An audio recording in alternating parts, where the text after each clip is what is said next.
உட்கார்ந்து கொள்ளுவோம். கர்த்தர் தம்முடைய வார்த்தையை அனுப்பி உங்களை குணமாக்குவார். எத்தனை பேர் எதிர்பார்ப்போடு வந்திருக்கீங்க? ஹல்லேலூயா. கர்த்தர் பெரிய காரியங்களை செய்து கொண்டு இருக்கிறார், இன்னமும் செய்ய போகிறார். ஹல்லேலூயா. இன்னைக்கு சாயங்கால வேளையிலும் கர்த்தர் தம்முடைய வார்த்தையை பாஸ்டர் ராஜ்குமார் அவர்கள் மூலமாக நம்முடைய சபையிலேயே விசுவாசியாக இருந்து அவர்களை ஊழியத்திலே எழுப்பி இன்றைக்கு பல இடங்களிலே உபயோகப்படுத்தி வருகிறார். விழுப்புரத்திலே நல்ல ஒரு சபை உண்டு. அநேகர் அவர் மூலமாக அற்புத சுகம் பெற்றிருக்கிறார்கள். கர்த்தருக்கு ஸ்தோத்திரம். நான் பார்த்துருக்கிற கூட்டத்தில் இங்கே நம்ம சபையிலே நடக்கும்போது இயேசுவின் நாமத்தினாலே கட்டளையிட்ட போது ஆண்டவருடைய அற்புதங்கள் அடையாளங்கள் நடந்திருக்கிறது. ஹல்லேலூயா, ஸ்தோத்திரம். அதனால் பாஸ்டர் அவர்கள் முடிஞ்ச பிறகும் புதிய ஆத்மாக்கள் மற்றும் தேவையுள்ள எல்லாருக்காகவும் ஜோம் பண்ணுவாங்க. வாலண்டியர்ஸ் இருந்து உதவி செய்யுங்க. அருமை பாஸ்டர் ராஜ்குமார் அவர்களை கரங்களை தட்டி எல்லாரும் வரவேற்கலாம்.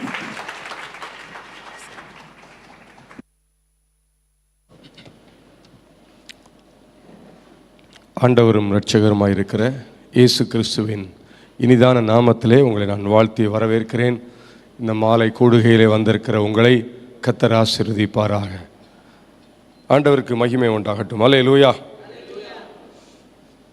இந்த நாளிலே நான் உங்களோடு பேச போகிற செய்தியுடைய தலைப்பு, சொல்வதற்கு முன்பாக எப்போதுமே இந்த சுகமளிக்கிற ஊழியத்தை தேவன் எனக்கு கொடுத்திருக்கிறபடினால் நம்முடைய தலைமை போதகரை போல அவங்க சொன்ன கோடிட்ட வார்த்தைகளைப் போல சுகத்துக்காக ஜெபிக்கிறது வழக்கம்.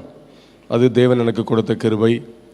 அவர் சுகமாக்குகிறார், என்னை சொல்லுகிறார், நான் சொல்லுகிறேன், அவர் கிரியை செய்கிறார். ஆனால் இன்றைக்கு நான் கொஞ்சம் மாற்றி சில காரியங்களை சொல்ல போகிறேன். சரீர சுகத்துக்காக ஜெபம் பண்ணிக்கிட்டே இருந்து சரீரத்துக்கு சுகத்துக்காக ஜெபம் பண்ணிச்சோம்னு நிறைய பேருக்கு உள்ளான மனுஷனில் சுகம் வராமல் சரீரத்துக்கு பலமுறை ஜெபம் பண்ணாலும் ஜெபம் பண்ணால் வியாதி போகுது, சிலருக்கு திருப்பி வருது. இதுக்கு என்ன காரணம் அப்படின்னு கேட்டிங்கன்னா, நம்முடைய உள்ளான மனுஷனில் மாற்றம் வராமல், உள்ளான மனுஷனில் சுகம் வராமல் சரீர சுகம் நிலைத்திருக்காது. நான் என்னுடைய அனுபவத்தில் பார்த்தது தான் சொல்கிறேன். சிலருக்கு வந்து ஜெபம் பண்ணோன்னே சுகமாயிடும். அதை நம்ம என்ன நினைப்போம், ஆண்டவர் சுகமாக்கிட்டார் சார், ஆண்டவர் எல்லாத்துலேயும் சுகமாக்குவார். சிலருக்கு சுகமாக்கினா, ஒரு வியாதிக்கு ஜெபம் பண்ணால் சுகமாக்கினா திருப்பியும் ஒரு 2 மாதம் கழித்து மறுபடியும் வந்துடுச்சுன்னு சொல்கிறாங்க. இது எனக்கு ரொம்ப நாளாக சவால். அது மாத்திரமல்ல, இந்த சுகமளிக்கும் ஊழியத்தில் எல்லாமே சக்ஸஸ் ஆகுதுன்னு நான் சொல்ல மாட்டேன். சில நேரத்தில் ஜெபம் பண்ணிட்டு வந்தால் செத்து போயிடுறாங்க. அதுக்காக நான் சோர்ந்து போகிறது இல்லை. ஏன்னு கேட்டிங்கன்னா, சுகமாக்கினாலும் அவர் தான் பொறுப்பு, சுகமாக்காட்டாலும் அவர் தான் பொறுப்பு. நம்ம மனிதர்கள், தேவன் நம்மளை பயன்படுத்துகிறார். அப்போது இந்த மாதிரி குறைகள், அதாவது கடைசியில் வந்து நல்ல ரிசல்ட் வராமல் போக காரணம் என்ன, அது நிலைத்திருக்காமல் சிலருக்கு பாதிப்போடு இன்னும் இருப்பதற்கு காரணம் என்ன அப்படின்னா, உள்ளான மனுஷனில் மாற்றம். இன்றைக்கி ஒரு 4 குறிப்புகளை, உள்ளான மனுஷனில் மாற்றம் வந்தால் என்னென்ன நடக்கும், எப்படிலாம் இருக்கும் அப்படின்னு. ஒருவேளை உங்களுக்கு சிலருக்கு பார்த்திங்கன்னா, உள்ளான மனுஷனில் எத்தனை பேர் மாற்றம் வந்திருக்குன்னு கேட்டால், நம்ம எல்லோரும் விசுவாசத்தின் அடிப்படையில் கை தூக்கலாம். ஆனால் அதை வந்து அந்த அனுபவத்துக்குள்ளே போகும்போது தான் மாற்றம் வந்ததா இல்லையா. பலவீனம் வராமல் இருக்கிற வரைக்கும் சந்தோஷம், நம்ம எல்லா காரியத்தையும் சொல்லலாம். பலவீனமாக இருக்கிறவங்கள பார்த்து என்ன சொல்லலாம், இதெல்லாம் நல்லா ஜெபம் பண்ணுங்க பிரதர், விசுவாசமாக இருங்க பிரதர், எதனா பாவங்களும் செஞ்சுருக்கீங்கன்னு பாருங்கள், அப்படிலாம் நம்ம சொல்லலாம். ஆனால் பலவீனம் வந்து அவங்கவுங்களுக்கு வந்தால் தான் அதோடைய உள்ளான காரியம் என்னென்னு தெரியும். அப்போது அதனால தான் தேவன் நம்மளை பாதைகளை நடத்துகிற, சில பாதைகள் நடத்துகிறதெல்லாம் நம்மளை அனுபவத்தில் நடத்துகிறார். ஒரு வழி வர்றதுக்கு முன்னாடி அவங்க அந்த பாதையில் வந்திருந்தால் அந்த வழி உள்ளவருக்காக பாரப்பட முடியும். இதுதான் தேவன் கொடுத்த அமைப்பு. ஒருவேளை ஒருவேளை உங்களுக்கு பலவீனம் இருக்குன்னா, இன்னொன்று முதல்ல சொல்லிடுறேன் பிரசங்கம் பண்ணதுக்கு முன்னாடியே, நீங்கள் அதை மாதிரி வியாதி உள்ள யாரையோ சுகமாக்க போகிறீங்கன்னு நான் நம்புகிறேன். கொஞ்சம் பேர் அலையிலே போனீங்களே, எல்லாருக்கும் அந்த விசுவாசம் வரல. எப்போதுமே வியாதியை வந்து பிசாசுன்னு பார்க்க முடியாது, அது பார்த்துக்கணும். வியாதி வந்ததை வியாதின்னு மட்டும் பார்த்துட முடியாது, பிசாசாவும் பார்க்கணும். அப்போ நமக்கு வந்து வருகிற வியாதி, பலவீனம் இதெல்லாம் வந்துச்சுன்னா, முதல்ல நீங்கள் உங்களை குறித்து, உங்கள் பலவீனத்தை குறித்து சிந்தித்து கொள்ள வேண்டியது என்னென்னா, இந்த வழியிலிருந்து நான் சுகமான பின்பு இந்த வழியில் உள்ள பல ஆயிரம் பேரை நான் சுகமாக்க போகிறேன் அப்படிங்கிறத நாம் உணரணும்.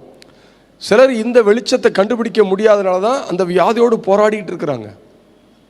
அப்போ நமக்கு சுகம் என்பது முதல்ல எங்கே வரணும்னு கேட்டிங்கன்னா சரீரத்தில் வரல, நம்ம ஆவியில். எப்போதுமே உள்ளேருந்து ஒரு கட்டளை பிறப்பித்த பிறகு தான் கையே புறப்படுது. இப்போ இந்த கையை நீட்டி நான் ஒரு பொருளை எடுக்கிறேன்னா என் மனது உள்ளேருந்து கட்டளை எடுத்து சிந்தனைக்கு அது இந்த கையை நீட்டுது, இந்த பொருளை எடுக்குது. அப்போ எல்லாமே உள்ளேருந்து வருகிற கட்டளையின் அடிப்படையில் தான் சரீரம் இயங்குது. அப்போ உள்ள ஒரு கட்டளை கொடுக்குற அந்த உள்ளே இருக்கிற உள்ளான மனிதனில் சுகம் வந்துட்டுன்னா சரீரத்தில் சுகம் வந்துடும். ஆமேன்னு சொல்லுங்க. ஒரு வசனம் வாசிப்போம்.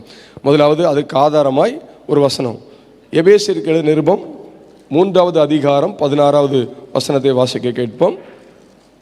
எபேசியர் 3ஆம் அதிகாரம் 16வது வசனம். நீங்கள் அவருடைய ஆவியினாலே உள்ளான மனுஷனில் வல்லமையாய் பலப்படவும். கவனிங்க, உள்ளான மனுஷன்ல பலன் இருந்தா மட்டும் போதாதான், எப்படி பலப்படணுமா?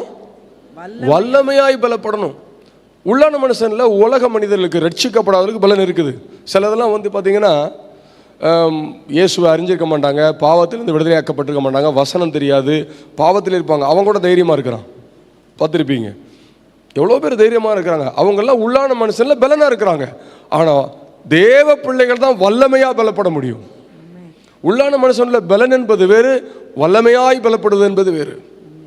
நாம இயேசுவின் வார்த்தை நமக்குள்ள போக போக உள்ளான மனுஷன்ல வல்லமையோடு கூடிய பலன் இருக்கிறது. ஆமென் சொல்லுங்களேன். இங்கே உட்கார்ந்து இருக்கிற ஒவ்வொருவருக்குள்ளேயும், என்னுடைய சத்தத்தை கேட்டுக்கொண்டிருக்கிற ஒவ்வொருக்குள்ளேயும் உள்ள இருக்கிற பலன் சாதாரண பலன் அல்ல, வல்லமையோடு சேர்ந்த பலன். ஹல்லேலூயா. ஒரு அசட்டு தைரியம்னு சொல்லுவாங்க, அது இல்லை நமக்கு. பரிசுத்தாவியான தைரியம். ஒரு ஒரு மூட நம்பிக்கைம்பாங்க, அதல்ல நமக்கு பரிசுத்தாவின் மேல் ஒரு நம்பிக்கை. ஸோ அப்போ பாருங்க, உள்ளான மனுஷன்ல நம்ம வல்லமையாய் பலப்படணுமா? ஒரு 4 குறிப்பை நான் சொல்றேன். இந்த உள்ளான மனுஷன்ல பலன் வந்தா நமக்கு என்ன நடக்கும், நம்முடைய கிரியைகள் எப்படி இருக்கும் அப்படின்னு சுருக்கமாக வேகமாக உங்களுக்கு நான் சொல்லிடுறேன். லூக்கா எழுதின சுவிசேஷத்தை திருப்பிக் கொள்வோம். அங்கே 2ஆம் அதிகாரத்தில் ஒரு வசனத்தை வாசிப்போம். லூக்கா 2ஆம் அதிகாரம் சிமியோனை குறித்து நாம் வாசிப்போம். 27வது வசனம். அவன் ஆவியின் ஏவுதலினால் தேவாலயத்திலே வந்திருந்தான். போதும் கவனிங்க. இந்த உள்ளான மனுஷன் பலன் அடைந்தால் அந்த உள்ளான மனுஷன்ல பரிசுத்த ஆவியானவர் ஏவுவார். நான் உங்களை பார்த்து கேட்குறேன், தினம் நம்முடைய வாழ்க்கையில் நடக்கிற ஒவ்வொரு காரியத்தையும் ஆவியானவருடைய ஏவுதல் தான் நாம் செய்கிறோமா? பரிசுத்தாவியானவர் நம்மை தூண்டிதான் செய்கிறோமா? ஒருவேளை சில காரியங்கள் நம்ம மனுஷிகத்தில் செய்கிறது வழக்கம். ஏன்னா நம்ம உலகத்தில் வாழ்கிறோம். சில காரியங்கள் மனுஷிகத்தில் நம்முடைய சொந்த அறிவில் நம்ம செய்கிறது வழக்கம். ஆனால் அதிகமாகவே பரிசுத்த ஆவியானுடைய தூண்டுதலில் நம்ம செய்கிறோமா? நம்மளை உள்ளே இருந்த ஆவியானவர் இயக்க நம்மளை ஒப்பு கொடுக்கணும். எந்த ஒரு சம்பவம் நம்ம குடும்பத்தில் நம்ம தனிப்பட்ட வாழ்க்கையில் நடந்தாலும், எந்த ஒரு போராட்டம் வந்தாலும், நாம் அதை குறித்து பரிசுத்த ஆவியானோட கேட்ட, ஆண்டவரே இதை குறித்து நீங்கள் என்ன சொல்கிறீங்க? ஆனால் இன்றைக்கி அப்படி நம்ம கேட்குறோம். நிறைய பேர் என்ன பண்ணாங்கன்னா, ஏதாவது ஒரு போராட்டமோ ஏதோ வியாதியோ பிரச்சனை வந்துடுச்சுன்னா யாராவது ஒரு சகோதரி இடத்துல அனுபவம் உள்ளவர்களிடத்துல போய் இதை குறித்து என்ன நினைக்கிறீங்க அப்படி தான் கேட்குறோம். அவங்க என்ன சொல்லுவாங்க? அவங்க தெரிஞ்சது தான் அவங்க சொல்லுவாங்க. எனக்கு ஒரு தெரிஞ்ச ஒரு பாஸ்டருடைய சபையில் நான் பிரசங்கிக்க போயிருந்தேன் ரொம்ப வருஷத்துக்கு முன்னாடி, கிட்டத்தட்ட 25 வருஷத்துக்கு முன்னாடி. அப்போ வந்து நான் இந்த சுகமளிக்கும் ஊழியத்தை கர்த்தருடைய கிருபையில் ரொம்ப வருஷம் செய்கிறேன். ஆண்டவர் செய்ய பலன் தர்றார். அப்போ நான் பிரசங்கம் பண்ணி முடித்த உடனே நிறைய பேர் ஜோம் பண்ண வந்தாங்க. ஜோம் பண்ண வந்த உடனே பாருங்கள், அந்த ஆவியின் ஏவுதல்னு சொல்ல வரேன். ஜோம் பண்ண வந்தவொடனே அந்த பாஸ்டர்கிட்ட போய், அவர் தான் சபை போதகர், ஒரு சின்ன கூரை சபை. அப்போ அவர்கிட்ட போய் எல்லோரும் போய் ஜோம் பண்ண போனாங்க. நான் வந்து வேடிக்கை பார்த்துட்டு, என்கிட்ட வந்து என்னை கூப்பிட்டது ஒரு பிரசங்கம் பண்ண மட்டும்தான். என்னை பிரசங்கம் பண்ண மட்டும் கூப்பிட்டா பிரசங்கம் மட்டும் தான் பண்ணுவேன். எக்ஸ்ட்ராலாம் உள்ளே இறங்கி நான் நல்லா வல்லமையாக ஜோம் அதெல்லாம் சொல்ல மாட்டேன். பிரசங்கம் மட்டும் என் பாட்டுக்கு போயிடுவேன். அப்போ அவர் அதுக்கு தான் கூப்பிட்டாரு. நான் பிரசங்கம் முடிச்சுட்டு பைபிள் எடுத்துகிட்டு கிளம்பும்போது அவரை சுற்றிலும் ஒரு 20 பேர் வந்து கூட வந்து நின்று ஜோம் பண்ண வந்தாங்க. அவர்கிட்ட வந்து சொன்னாங்க, ஐயா எனக்கு அங்கே வலிக்குது அப்படின்னாங்க. அவர் இதெல்லாம் கேட்டுட்டு சொன்னார், அந்த 3வது தெருவில் சுப்பிரமணியன் ஒருத்தர் இருக்கார் பார்த்தீங்களா, நாளை காலையில் அவர் போய் பாரு. நான் யோசித்தேன், இவருக்கு சுப்பிரமணியனை சம்பளம் கொடுக்குறாரு, ஏன்னா சுப்பிரமணியன் ஒரு டாக்டரா, அவரை பார்க்கணுமா? இவருக்கு சம்பளம் கொடுக்குற டாக்டர் ஒருத்தர் இருக்கார் அங்கே. அப்போ என்ன உள்ளான மனுஷன்ல என்ன வரல, இவருக்கே தெளிவு வரல. ஆவியின் ஏவுதல் இவருக்கே வரல, ஆவியானவர் ஏவணும். ஒரு பிரச்சனை உங்கள்கிட்ட சொன்னால் உங்களுக்குள்ள இருக்கிற ஆவியான உங்களை ஏவணும். ஃபர்ஸ்ட் அங்கே தான் நம்ம பார்க்கணும். அதை விட்டுட்டு இன்னொருத்தர் போய் பார்த்து இன்னொருத்தர், நான் இப்போ ரட்சிக்கப்பட்ட நமக்கே சொன்னேன், இன்னொரு ஊழியக்காரரை பார்த்துடலாமா, நம்ம பாஸ்டர் அந்த பாஸ்டர் வந்த பாஸ்டர் எல்லாம் தெரிஞ்ச பாஸ்டர் இல்லை. உள்ள இருக்கிற உங்களுக்குள்ள இருக்கிற ஆவியானவர் உங்களை தூண்டுவார். நீ இந்த வசனத்தை படி, நீ இந்த ஜபத்தை பண்ணு. இதுதான் உள்ளான மனுஷன்ல சுகத்தை கத்த தருகிறதுக்கு அடையாளம். ஆமேன். உள்ளான மனுஷன் சுகமானா என்ன நடக்கணும்னா ஆவியின் ஏவுதல் வரணும். நான் இப்பவும் கேட்குறேன், சிமியோன் மாதிரி நீங்களும் நானும் இப்போ ஆவியின் ஏவுதலில் வந்தோமா, இல்லை கேர்சல் லீடர் ஏவனாங்க, ஏரியா பாஸ்டர் ஏவனாங்க, வரலன்னா என்ன சொல்லுவாங்க, கேள்வி கேட்பாங்க, அந்த ஏவுதலில் வந்தோமான்னு நாம் நம்மளை நினச்சி பார்க்கணும். நீங்கள் ஆவியின் ஏவுதல் வந்தால் ரொம்ப நல்லது, அதுதான் கரெக்டானது. சபைக்கு வரும்போதே ஆவியின் ஏவுதலில் வரணும்னா அப்போ கடைக்கு போகும்போது எப்படி போகணும், ஆஸ்பத்திரிக்கு போகும்போது எப்படி போகணும், சபைக்கு வர்றதே சபைக்கு ஆவியானவருடைய சத்தத்தை கேட்கறதுக்கு வரோம். சபைக்கு வரும்போதே ஆவியின் ஏவுதல் தேவைப்படுது. அப்படின்னா உலகத்துக்குள்ளே போகும்போது, வேலைக்கு போகும்போது, நம்முடைய காரியங்களை வியாபாரம் செய்யும் போது, நமக்குன்னு செய்கிற காரியங்கள் படிக்க வைக்கும் போது இப்போ ஆவியின் ஏவுதல் வந்ததா?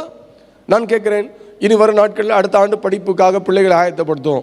எந்த ஸ்கூலில் சேர்க்கறது? யார்கிட்ட கேட்குறோம்? ஆவியானவர்கிட்ட கேட்குறோமா? ஆவியின் ஏவுதலில் தூண்டுதலுக்கு காத்து இருக்கிறோமா? நீங்கள் கேட்குறதுனால ஆவியானவர் டக்குன்னு பதில் சொல்கிறதுக்கு சில நேரத்தில் லேட் ஆகலாம். எப்போதுமே தொடர்பு இருந்தால் டக்குன்னு பதில் சொல்லிடுவார். தொடர்பு கட் ஆயிடுச்சுன்னா திருப்பி அதை கனெக்ட் பண்ணதுக்கு கொஞ்சம் அவர் பதில் சொல்கிறதுக்கு கொஞ்சம் லேட் ஆகும். நமக்கு தொடர்பே இல்லாமல் இருந்துட்டு உடனே கேட்டவன பதில் சொல்லணும்னா கொஞ்சம் கஷ்டம்தான். அப்போ ஆவியின் ஏவுதலோடு நாம் ஒரு காரியத்தை செய்வோமாண்டால் அதுதான் உள்ளான மனுஷன்ல மாற்றம். ஆமேன். உள்ளான மனுஷன்ல சுகம். இப்போ ஆவியின் ஏவுதல் இந்த அனுபவத்துக்குள்ள நம்ம வந்துட்டு வச்சுக்கோங்க, ஆவியானவர் தூண்டிக்கிட்டே இருப்பார், சொல்லுவார், இதை செய், இதை செய்யாத, இதை பார். நம்ம கேட்க வேண்டாம், அவரே உள்ளேருந்து சொல்லிக்கிட்டே இருப்பார் நமக்கு. இதை செய்கிறது சரியானதல்ல, இங்கே போகிறது சரியானதல்ல. ஆவியானவர் சுவிசேஷ அறிவிக்க வாசலை திறக்கிறவரே அப்போஸ்தலர் நடவடிக்கையில் போட்டிருக்குது, அவர் தடை பண்ணாரே போட்டிருக்குது. இப்போ அது கூட செய்கிறார். ஏன்? அவர்தான் நமக்கு பிதாவான தேவனும் குமாரனாக இயேசு கிறிஸ்துவும் பரிசுத்த ஆவியானவர் தூண்டுதலோடு கூட செயல்படுவதுதான் கிறிஸ்தவ வாழ்க்கை. நம்ம என்னதான் ஜெபம் பண்ணாலும், நல்லா கவனிங்க, சபைக்கு எத்தனை வருஷம் வந்தாலும் பரலோகத்துக்கு போனோம்னா பரிசுத்த ஆவியானவர் இல்லாமல் என்ன செய்ய முடியாது? போகவே முடியாது. இயேசுவை நம்பினாலும் சரி, பிதாவை நம்பினாலும் சரி, பரிசுத்த ஆவியானவர் தான் நம்மளை அவர் தான் பரலோகத்துக்கு கொண்டு போகிறதுக்காக தான் சபைக்கு கொண்டு வர்றார்.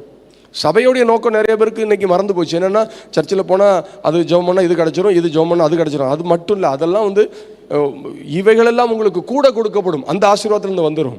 ஆனால் இங்கே எதுக்காக தேவன் தம்முடைய சபையை ஊழியர்களை ஆயத்தம் பண்ணி வச்சுருக்காருன்னா, நம்முடைய உள்ளான மனுஷனுக்கு ஊழியம் செய்வதற்கு தான். இங்கே இருக்கிற ஊழியம் எல்லாமே சரீரத்துக்கு அல்ல, உள்ளான மனுஷனுக்கு. ஆமேன். சரீரத்துக்கு ஊழியம் செய்யறதுக்கு ஆஸ்பத்திரி இருக்குது. விசுவாசம் இல்லாதவர்களுக்கு ஆஸ்பத்திரி வச்சிருக்கிறார் ஆண்டவர். ஆஸ்பத்திரி தேவைதான், மருத்துவர்கள் தேவைதான். விசுவாசம் இல்லட்டா அங்கே போக வேண்டிதான். ஆனால் தேவனை விசுவாசிக்கிற எல்லாருக்கும் ஆவியின் ஏவுதல் நிச்சயம் அவசியம். அப்படி ஆவியின் ஏவுதல் இருந்தால் உள்ளான மனுஷன்ல மாற்றம் வந்துடும். உள்ளான மனுஷன்ல மாற்றம் வந்தால் சரீரம் சுகமாயிடும். அல்லேலூயா. உள்ளான மனுஷன்ல மாற்றம் வரலன்னா சிந்தனை குழம்பு பாருங்களேன். சிலருக்குலாம் இப்போ இந்த நாட்கள் அதிகமாக பார்த்தீங்கன்னா சிந்தனையில் தான் தாக்குதல் அதிகமாக. ஒரு 100 பேர் வியாதியாக வராங்கன்னா அந்த 100 பேரில் எனக்கு நான் பார்த்த வரைக்கும் 70 பேர் சிந்தனையில் தான் பிரச்சனை. நான் அன்றைக்கி ஒரு நண்பர் ஒருத்தர் சொல்லிட்டு இருந்தேன், பிஸ்னஸ் பண்ணுறவர். அவர் வெளியூரில் இருக்கிறார். அவர்கிட்ட அவர் கேட்டார், நான் வியாபாரம் பண்ணால் புதுசாக என்ன பண்ணலாம் அப்படின்னாரு. நான் சொன்னேன், இனி வரும் நாட்களில் நீங்கள் கூட தெரிஞ்சுக்கிங்க, வியாபாரம் பண்ணணும்னா ஒரு கிளினிக் ஆரம்பிங்க. அவர்கிட்ட சொன்னேன், நீங்கள் டாக்டராக இல்லாட்டாலும் பரவாயில்ல, ஒரு கிளினிக் ஒன்று ஆரம்பித்து ஒரு மெடிக்கல் ஷாப் வச்சுட்டு அந்த கிளினிக்கில் மனத்தத்துவ மருத்துவரை நீங்கள் வரவழைச்சி வச்சிங்கன்னா நல்ல பிஸ்னஸ் இனிமே. ஏன்னு கேட்டிங்கன்னா அவ்வளோ மொபைலில் தான் கிடக்குது பிள்ளைகள் எல்லாம் சின்ன இளம் வயது பிள்ளைகள் நிறைய காசு பார்க்கலாம். வியாபாரத்துக்கு கூட ஐடியா கொடுத்துட்டுருக்கிறேன் நான். ஏன்னு கேட்டிங்கன்னா இன்றைக்கி அப்படி இன்னொன்று யோசிச்சு பாருங்கள். இனி பாருங்களேன், கர்த்தருடைய வருகை தாமதமானா இந்த மருத்துவமனைகள்லாம் பார்த்தீங்கன்னா மற்ற மருத்துவமனைகளை விட இந்த மனத்தத்துவ மருத்துவமனை அதிகமாகிடும். ஏன்னு கேட்டிங்கன்னா இன்றைக்கி எல்லாருமே இந்த மொபைல் ஃபோனில் அடிமையாகி தேவையில்லாத சிந்தனைக்குள்ளே போய் சிந்தனையில் பாதிக்கப்பட்டு தான் சரீரத்தில் பிரச்சனை. சிந்தனையில் பாதிக்கப்பட்டு எவ்வளோ பேர் பார்த்துருக்கிறேன். ஒரு ஒரு ஒரு ஒரு சாட்சி சொல்கிறேன் பாருங்களேன். இப்போ 2 நாளைக்கு முன்னாடி கூட இங்கே ஒரு சகோதரி ஜோமனை வந்தது. ஒரு சகோதரி அவள் வந்தவுடனே சொல்லிச்சு என்கிட்ட, டிப்ரெஷன் அப்படின்னு சொல்லிச்சுது. சரி, டிப்ரெஷன்னா என்ன உனக்கு அடையாளம்னு சொன்னேன். மூக்குலேருந்து ரத்தம் வருதான். என்ன இது பாருங்கள் எப்படி எப்படி பாதிப்பு வருதுக்கு பாருங்கள். அப்படின்னா அப்போ சிந்தனைக்கும் நம்ம ஆவிக்கும் தொடர்பு இருக்குது. அந்த சிந்தனையும் ஆவியும் சரியாக இருந்தால் தான் சரீரம் சரியாக இயங்கும். இன்னொன்று சொல்ல பாருங்களேன், ஒரு வாலிப மகளுக்கு தொடர்ச்சியாக பல முறை கிட்டத்தட்ட 4 வருஷமாக ரத்த வாந்தி எடுக்குது. எல்லா வைத்தியம் பண்ணியாச்சு, பல டாக்டரை பார்த்தாச்சு. அப்புறம் எனக்கு ஒருத்தர் சொல்லி என்னை அறிமுகப்படுத்தினார், ஒரு பாஸ்டர், நான் ஜோம் பண்ணணும்னு சொல்லிட்டு நான் ஜோம் பண்ண போனேன். அவர் முதல்ல சொல்லியிருந்தேன் நான் ஜோம் பண்ண. அது சொன்ன 40 பாஸ்டர் அட்டன் பண்ணிக்காங்களாம். இப்போ 41வது ஆள் நான். முதல்ல சொல்லி தான் நான் போயிருக்க மாட்டேன். ஏன்னா எதுவும் ஃபெயிலியர் ஆகிட்டுனா நம்மளை திட்டுவார். அப்போது எப்போ சொன்னாலும் கடைசியில் சொன்னார் அவர். அப்போது என்ன பிரச்சனை கேட்டிங்கன்னா, அது இன்னொன்று சொன்னார். ஒரு பாஸ்டருடைய மூஞ்சிலே வாமிட் பண்ணிட்டாலாம், பிளட் வாமிட் 1 லிட்டர் எடுப்பாலாம் ஒரு வேளைக்கு. அவ்வளவு சவால். இதுக்கு என்ன காரணம் அப்படின்னு கேட்டிங்கன்னா, நான் ஜோம் பண்ணும்போது ஆவியான வெளிப்படுத்தினார். உடனே அவர் பேச பேச ரெக்கார்ட் பண்ண ஆரம்பிச்சிட்டார். என்னன்னு கேட்டிங்கன்னா, அவளுடைய ஸ்கூலில் படிக்கிற நாட்களில் தொடர்ச்சியாக அவளை குற்றப்படுத்தி பேசின வார்த்தைகள் மனதில் பதிஞ்சு அதை அவள் திங்க் பண்ணி அவள் மன உளைச்சலுக்குள்ளே போய் தூக்கம் இல்லை. தகப்பன் துடிக்கிறாரு, தாய் துடிக்கிறாங்க, வேதனையாக இருக்குது. அந்த தாய் தகப்பனுடைய மனதை பார்க்கும்போது அவ்வளோ சங்கடமாக இருக்குது. யார் விடுதலை ஆக்குறது? இயேசுவை நம்புகிறாங்க, ஆண்டவருடைய பிள்ளையாக இருக்கிறாங்க, விடுதலை வரல. காரணம் என்ன? தாக்குதல் மனதில். எங்கேருந்து? உள்ளான மனுஷன்லாம் மாற்றம் வரணும். மனதை சரி பண்ணாதான் அது வரும். உள்ளான மனுஷனை மாற்றம் என்ன இது காரியம்? எதுக்காக சொல்கிறேன்? உள்ளான மனுஷனில் அல்லது உள்ளான மனுஷனில் மாற்றம் வராமல் தெய்வீக சுகத்தை சரீரத்தில் பார்க்க முடியாது. நிறைய பேர் சரீரத்தை மட்டும் ஃபோக்கஸ் பண்ணிக்கிட்டே இருக்கிறோம். சரியாக மாட்டேங்குது, வைத்தியம் பண்ணி ஜோம் பண்ணி சரியாக மாட்டேங்குது, அந்த ஜபம் இந்த ஜபம் எல்லாம் பண்ணி சரியாகலையா? நீங்கள் ஆராய்ஞ்சு பார்க்க வேண்டியது உங்கள் உள்ளான மனுஷனை. ஆண்டவருக்கு மகிமையாக அந்த மகளுக்காக மிகவும் போராடி ஒரு நாள் ராத்திரி ஃபுல்லாக ஜோம் பண்ணோம். ஆண்டவர் கிருபையால இப்போ அந்த வாமிட்டுக்கு அறிகுறியே இல்லை. அவர் அப்புறம் 1 மாதம் கழித்து எனக்கு ஃபோன் பண்ணார், சோதிச்சு பார்த்துட்டு ரொம்ப நேரம் என்னை பற்றி புகழ்ந்து பேசினார். சொன்னால் அதெல்லாம் இல்லை பிரதர், ஆண்டவர் தான் சுகமாக்குறவர், என்ன புகழ்ந்து என்ன ஆக போகுது? என்ன காரணம்? அந்த வேதனை நீங்கிச்சு. ரத்தம் வாமிட் பண்ணும்போது 1 லிட்டர் கிட்ட வருதுன்னா சாதாரண விஷயமா? அவர் சொல்ல துடிச்சிருவோம் பாஸ்டர். வீட்டிலேருந்து ஃபோன் வந்தால் ஆஃபீஸுக்கு வந்துட்டா பதறிக்கிட்டு தான் ஓடி வருவேன். வீட்டில் அந்த வெள்ளை டைல்ஸில் அப்படி ரத்தமாக இருந்தால் எப்படி இருக்கும் பாருங்கள். எவ்வளோ தகப்பனுடைய காயம் பாருங்கள். எனக்கு நான் எதை பார்த்தேன்னா அந்த தகப்பனுடைய மனதில் இருக்கிற அந்த காயத்தை பார்த்தேன். அதை பார்த்தாலே எனக்கு அவ்வளவு பாரம். எனக்கு ஆண்டவரே எப்படி இருக்கும் இந்த குடும்பம்? வீட்டில் சமையல் சரியாக பண்ணுறதில்ல, ரொம்ப வருத்தம். என்னன்னா உள்ளான மனுஷனில் மாற்றம் வரல, சிந்தனையில் தாக்குதல் வந்திருக்கு. நான் இந்த ராத்திரி வேலை கூட சொல்ல, ஒருவேளை இங்கே யாராகிலும் என் சத்தத்தை கேட்டுக்கொண்டு யாராகிலும் நீங்கள் ஏதோ ஒரு விஷயத்தில், மொபைல் தான் இல்லை, ஏதோ ஒரு விஷயத்தில் அடிமையாகி உங்கள் மனது எங்கேயோ வஞ்சிக்கப்பட்டிருந்ததுன்னா இன்றைக்கே அதை விட்டுட்டு நீங்கள் முடிவெடுக்கணும். சில நேரத்தில் பாருங்கள், இந்த இதுக்கும் நான் விளக்கம் சொல்லிடுறேன். இந்த மாதிரி மனதில் பாதிக்கப்பட்டவர்கள் ஆரம்ப காலத்தில், நான் அதை பல பகுதியாய் வகையறுத்து சொல்ல முடியும். ஆரம்ப காலத்தில் பாதிப்பாக இருந்தால் நீங்களே வெளியே வந்துடலாம். அது 2வது நிலைமை, 3வது 4வது ஸ்டேஜுக்குன்னு அப்படி வளர்ந்து போயிட்டுன்னா கட்டாயம் மருத்துவமனையில் அட்மிட் பண்ணணும். அப்போ அவர்களை தூங்க வைக்கிறதுக்கு மருத்துவம் பண்ணி அப்புறம் தூங்க வச்சு சுகமான அப்புறம் வீட்டுக்கு கூட்டு போயிடுவாங்க. அதுவும் தப்பு. திருப்பி அவங்களுக்கு ஊழியம் செய்யணும். இதெல்லாம் வராமல் இருக்கணும்னா ஆரம்பத்திலே இந்த விஷயத்தை, சிந்தனையை சரி பண்ணி உள்ளான மனுஷனை சரி பண்ணிட்டா தெய்வீக சுகம் நமக்குள்ள வேலை செய்யும். ஆமேன். அதுக்கு தான் ஆவியானவர் ஏவி எங்கே கொண்டு சபைக்கு கொண்டு வரார். சபையில் தாங்க எல்லாம் விடுதலை இருக்குது. நீங்கள் எங்கே போனாலும் கிடைக்காத ஒரு மகா பெரிய சுகமும் அற்புதமும் வல்லமையும் ஆசீர்வாதமும் தெய்வீகமும் இங்கே தான் இருக்குது. அதில் எந்த மாற்றமும் இல்லை. நீங்கள் அலைஞ்சிட்டு வரலாம். எனக்கு நான் நிறைய சாட்சி சொல்ல முடியும். சாட்சி சொல்லிகிட்டே இருந்தால் வசனம் சொல்ல முடியாது. ஒரு சகோதரி 4 வருஷம் குழந்தை இல்லைன்னு ஒரு நாள் பார்த்தேன் எங்கள் ஊரில், நான் ஊழியம் செய்கிற கிராமத்தில். அப்போ நான் அந்த மகளை பார்த்து சொன்னேம்மா, சர்ச்சுக்கு இயேசுவை நம்பு, இயேசு உனக்கு குழந்தை பாக்கியத்தை தருவார். அந்த மகள் சொன்னால், வரேன் பாஸ்டர், ஆனால் நான் கொஞ்சம் வைத்தியம் பண்ணிட்டு இருக்கிறேன். சரிம்மா வைத்தியம் பண்ணுமா. இங்கே வடபழனியில் தான் 4 லட்சம் ரூபாயை மொத்தமும் கொஞ்சம் கொஞ்சமாக விற்று காலி பண்ணிவிட்டு 4 லட்சம் முடிஞ்சோன்னா வீட்டில் பேங்க்கில் ஒன்றும் பணமே இல்லைன்னதுக்கப்புறம் நகைலாம் முடிஞ்சதுக்கப்புறம் சர்ச்சுக்கு வந்தாங்க. நான் முதலே வந்திருந்தேன் ஒரு 1 லட்சம் சர்ச்சுக்கு தந்துருக்கலாம்ல. என் கணக்கு அது தானே. நீ முதலே ஆனால் தரமாட்டாங்க, 100 ரூபா தருவாங்க காணிக்க. முதலே அப்புறம் 4 லட்சம் செலவு பண்ணிட்டு வந்ததுக்கப்புறம் ஜெபம் சபையில் இயேசுவை சொந்த ரட்சகரை ஏற்றுக்கொள்ளேன்னு கேட்டேன். மனதார வாயை திறந்து அறிக்கை பண்ணான். கரெக்டாக 3வது மாதத்தில் கன்சீவ் ஆகிட்டா. இன்னைக்கு 2 குழந்தைக்கு தாய். எப்படி? இவங்களுக்கெல்லாம் முதலே சொல்லும் போது புரியாது. அப்போ நான் சொல்லும் போது வந்திருந்தா அட்லீஸ்ட் ஒரு 3 லட்சமாக மிச்சமாக இருக்கும். ஏன்னா 1 லட்சம் ஆண்டவர் கொடுத்துருந்தா. ஆனால் கொடுக்க மாட்டேங்க. நான் பார்த்துட்டேன் நிறைய பேரை. அன்றைக்கி ஒருத்தர் ரொம்ப முடியாமல் தூக்கிட்டு வந்தாங்க. என்கிட்ட ஒருத்தர் சொன்னார், அந்த 15 பேர் தூக்கிட்டு வந்தாங்க சர்ச்சுக்கு, நடக்க முடியலன்னு. சார், எங்கள் அம்மா நீங்கள் மட்டும் நடக்க வச்சிட்டிங்கன்னா அந்த இயேசுக்கு 100 ரூபா காணிக்க போடுறேன் அப்படின்னாரு. உண்மையாக நடந்தது சொல்கிறேன். எனக்குன்னா சரியான கோபம், ஆனால் காட்ட முடியாது, புது ஆள். எவ்வளோ கேவலமான ஒரு நினைப்பு பாருங்க. ஆனால் அவங்கள தப்பாக சொல்ல முடியாது. ஏன்னு கேட்டிங்கன்னா அவங்க அப்படி தான் போட்டுட்டு இருக்கிறாங்க. அவங்க போகிற விக்கிரகத்துக்கு 10 ரூபா தான் போடுவாங்க இங்கே லோக்கலில். ஆனால் அங்கே போனாங்கன்னா மேலே ஏறிட்டாங்கன்னா கோல்டு ஆஃபரிங் போடுறான். அப்போது அதை நடக்க விட்டாச்சு. நான் நடக்க விட்ட பிறகு சொன்னேன், அங்கேயே நடக்க விட்டேன். அப்போவே இயேசுவின் நாமத்தில் ஜெபம் பண்ணி ஆண்டவர் நடக்க விட்டார். நான் சொன்னேன், 100 ரூபா எனக்கு வேணாம், கொண்டு ஓடிடு அப்படின்ட்டேன். இயேசு கிறிஸ்து அற்புதம் செய்வதற்கு சரியாய் தெரிந்தெடுத்திருக்கிற ஒரு இடம் என்றால் தேவன் தம்முடைய சுய இரத்தத்தினாலே சம்பாதித்த சபை. நீங்க மட்டும் சபையை விட்டு விடாம இருந்தா, சபையிலே சில ஆட்கள் பாருங்க, நீங்க வேணா சோதிச்சு பாருங்க, உங்களுக்கு தெரியும். நம்ம சர்ச்சிலே பாருங்க, சபையிலேயே கிடப்பாங்க. என்ன காரணமாக தெரியாது, பிரச்சனை இருக்கலாம், போராட்டம் இருக்கலாம், வீடு பிரச்சனை இருக்கலாம், குடும்ப பிரச்சனை இருக்கலாம், சபையில் இருப்பாங்க. கொஞ்ச நாள் கழிச்சு பாருங்க, அவங்க வாழ்க்கை தலைகளாக மாறிடும். ஏன்னா சபையில் ஆவியின் ஏவுதலில் தான் கொண்டு விடுறார். நீங்கள் சும்மா வரல, அவர் வந்ததே, அவர் உங்களை கொண்டு வந்ததே, அவர் உங்களை தம்முடைய ஆவியினாலே உங்கள் ஆவியை ஏவினா தான் வர முடியும். அல்லேலூயா. நான் சில நேரத்தில் தூங்குகிற ஆட்களுக்கு தூங்க விடாமல் பிரசங்கம் பண்ணிடுவேன் நைட்டு ப்ரேயர்லாம். ஆனால் அதை மீறி தூங்கினாங்கன்னா தூங்க விட்டுருக்கேன்ருவேன். தூங்கினா கூட வியாதி சுகமாயிடுது. சிலர் தூங்கின ஆட்கள் எழுப்பி கேட்டால் கனவு கண்டாம்பா. என்ன கனவு கண்டாங்க? யோசேப்பு கனவு அதோட கண்டாரு. தூங்கி தானே யோசேப்பு பெரிய ஆள் ஆனார். பார்க்க யோசேப்பு சம்பவத்தை பாருங்கள், எப்படி பெரிய ஆள் ஆனார். சுருக்கமாக சொன்னார், நல்லா தூங்கினார், பெரிய ஆள் ஆகிட்டார். நம்ம அலசி ஆராயிறத விட இப்படி சுருக்கமாக சொன்ன இப்படி தான்.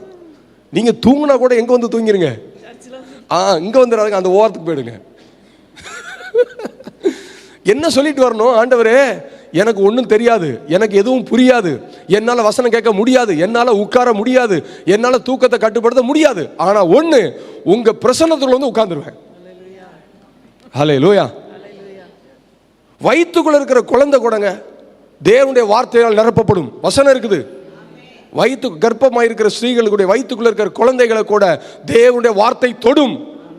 ஏன் ஒரு ஸ்கேன், ஒரு எக்ஸ்ரே உள்ள போய் தொடுத, அதை விட தேவனுடைய வார்த்தை வல்லமையானது. ஆமென். அது கிரியை செய்யும். நீங்க நீங்க எதை வேணாலும் லகுவா எடுத்துக்கங்க, கர்த்தருடைய ஆலயத்தை நீங்க லகுவா எடுக்கவே கூடாது. ஒவ்வொரு வேலையும் பாரத்தோடு செய்யுங்க. செய்கிற ஒவ்வொரு பணியும் ஒவ்வொரு உதவிகளையும் பாரத்தோடு செஞ்சு பாருங்க. அதுதான் ஆவியின் ஏவுதலினால் வருகிறது. நான் என்னுடைய இளம் வயதில் இங்கே ஞானசம் எடுத்துட்டு திருநெல்வேலியில் போய் ஒரு சபையில் இருந்தேன் கொஞ்ச நாளாக. அந்த சபையில் பெட்ஷீட் தான் விரிப்பாங்க. அப்போது நல்ல பெரிய பெட்ஷீட்டு, உட்காரதுக்கு பாயெல்லாம் விரிக்க மாட்டாங்க. 40 பெட்ஷீட்டு, 40 நான் சபையில் சும்மா தான் போய் கூட அங்கே போய் கொஞ்ச நாள் இருந்தேன், அவ்வளோதான். அந்த பாஸ்டர்லாம் ஒன்றும் சொல்ல, 40 பெட்ஷீட்டையும் வாரம் வாரம் ஒரு வண்டியில் தூக்கி போட்டு தாமிரபரணி ஆற்றுல கொண்டு துவைச்சி காய போட்டு அங்கேயே உட்காந்துருப்பேன். காக்கா மாதிரி காயிற வரைக்கும் பாறை மேலே விரிச்சிட்டு உட்காந்துருப்பேன். சீக்கிரம் அப்போ தான் காயும். மடித்து கொண்டு வச்சிருவேன். வாரம் வாரம் டியூப்லைட்டையும் ஃபேனையும் துடைப்பேன். இதுதான் ஊழியம். அது செஞ்சனால தான் இங்கே நிற்க முடிஞ்சுது. இல்லைன்னா வர முடியாது. சும்மா கிடையாது, ஏதோ வந்துட்டார் அப்படிலாம் கிடையாது. ஆண்டவருடைய ஆலயத்தின் மேலே அந்த பாரம், அந்த அக்கறை. தாவீது சொல்லுவார் பாருங்க, ஆகாமிய கூடாரம். அது எப்படி ஆகாமிய கூடாரம்னா, நான் நினைக்கிறேன் ரொம்பவே ஒரு லக்ஸரியான பிளேஸ்ன்னு நினைக்கிறேன். அப்படிதான் ராஜாவாச்சேன். அதை விட்டுட்டு ஆலயத்தில் வாசற்படியில் வந்து உட்கார்ந்து இருக்கிறத அவர் விரும்புகிறாராம், நாடுகிறாராம். நமக்கு என்ன நாட்டம் இருக்குது? ராத்திரி தூக்கம் வரலன்னா உங்கள் பெட்ஷீட்டையும் தலையினையும் தூக்கிட்டு கீழே செக்யூரிட்டி ஆஃபீஸில் வந்து படுத்துங்க. கொசு நிறைய கடிக்கும். இங்கே உள்ள கொசு கடித்தாலும் சுகம்தான். தாவீதின் கூடாரத்துக்கு ஜெபிக்க போங்க. தூக்கம் வர்ற ஆட்கள் தூக்கம் வரலன்னா கீழே வந்து தூங்க, நல்லா தூக்கம் வரும். அப்புறம் தூக்கம் வந்த அப்புறம் எலும்பி மூஞ்சி கழுவிட்டு மேலே போய் ஜெபம் பண்ண போங்க. ஹல்லேலூயா. நம்ம எல்லாத்தையுமே குறையாவே பார்த்துட்டு இருந்தால் ஒன்றும் நடக்காது. எது கொசு கடிச்சா கூட தோத்துறோம். அந்த கொசு கர்த்தருடைய கொசுன்னு நினைங்க. வீட்டில் கொசு கிடைச்ச ஆபத்து. நான் என்ன சொல்ல வரேன், சபையில் அவ்வளோ பெரிய மேன்மை இருக்குது. நான் இன்னொன்று சொல்ல பாருங்க, சபையை அலங்கரித்து பழகியிருக்கேன். நான் கூரையாக இருந்தால் கூட, நான் ஆரம்பத்தில் ஒரு குடிசை சபை கூரை, மேலே பார்த்தா வானம்லாம் தெரியும். பல மாதங்கள் மழை காலத்துலலாம் சேர் போட்டு டேபிளில் 3 மாதம் தூங்கியிருக்கேன். படுக்க பாய் விரிக்க முடியாது, ஏன்னா ஃபுல்லாக தண்ணி. அப்படி தான் படுத்துருக்குறேன். அப்போ கூட அந்த சர்ச்சில் கொத்து லைட்டு போடுவேன். ஒருத்தர் என் ஃப்ரெண்டு வந்தார் திருநெல்வேலியிலேருந்து பிரசங்கம் பண்ணதுக்கு. என் பேர் தான் அவருக்கு, ராஜகுமார் அவர் பேர். வந்துட்டு அவர் சொன்னார், நான் ஒரு கனவு கண்டேன், எங்கள் ஊரில் நான் ஒரு சர்ச்சு நடத்துகிற பார்த்தேன். நான் சிஎஸ்ஐ சர்ச்சு தான் கொத்து லைட்டு போடுவாங்கன்னு நினச்சி கொத்து லைட்டாக பார்த்தேன். இங்கே வந்து பெந்தேகோஸ்தே சர்ச்சில் என்ன நடத்த சொல்கிறான்றான். பெந்தேகோஸ்தே சர்ச்சில் கொத்து லைட்டு பார்த்தது இல்லையா, நீ கொத்து லைட்டு போட்டு வச்சிருக்கிற. ஆண்டவர் கூரை தான், மேலே பெரிய லைட் எரியுது, அது கூட உள்ளே வரும். ஆனால் அதை தாண்டி கொத்து லைட் இருக்குது. ஏன்னா எனக்கு முடிஞ்சதை நான் அழகுபடுத்தி பார்க்குறேன், ஆண்டவருடைய ஆலயம். ஆமென்.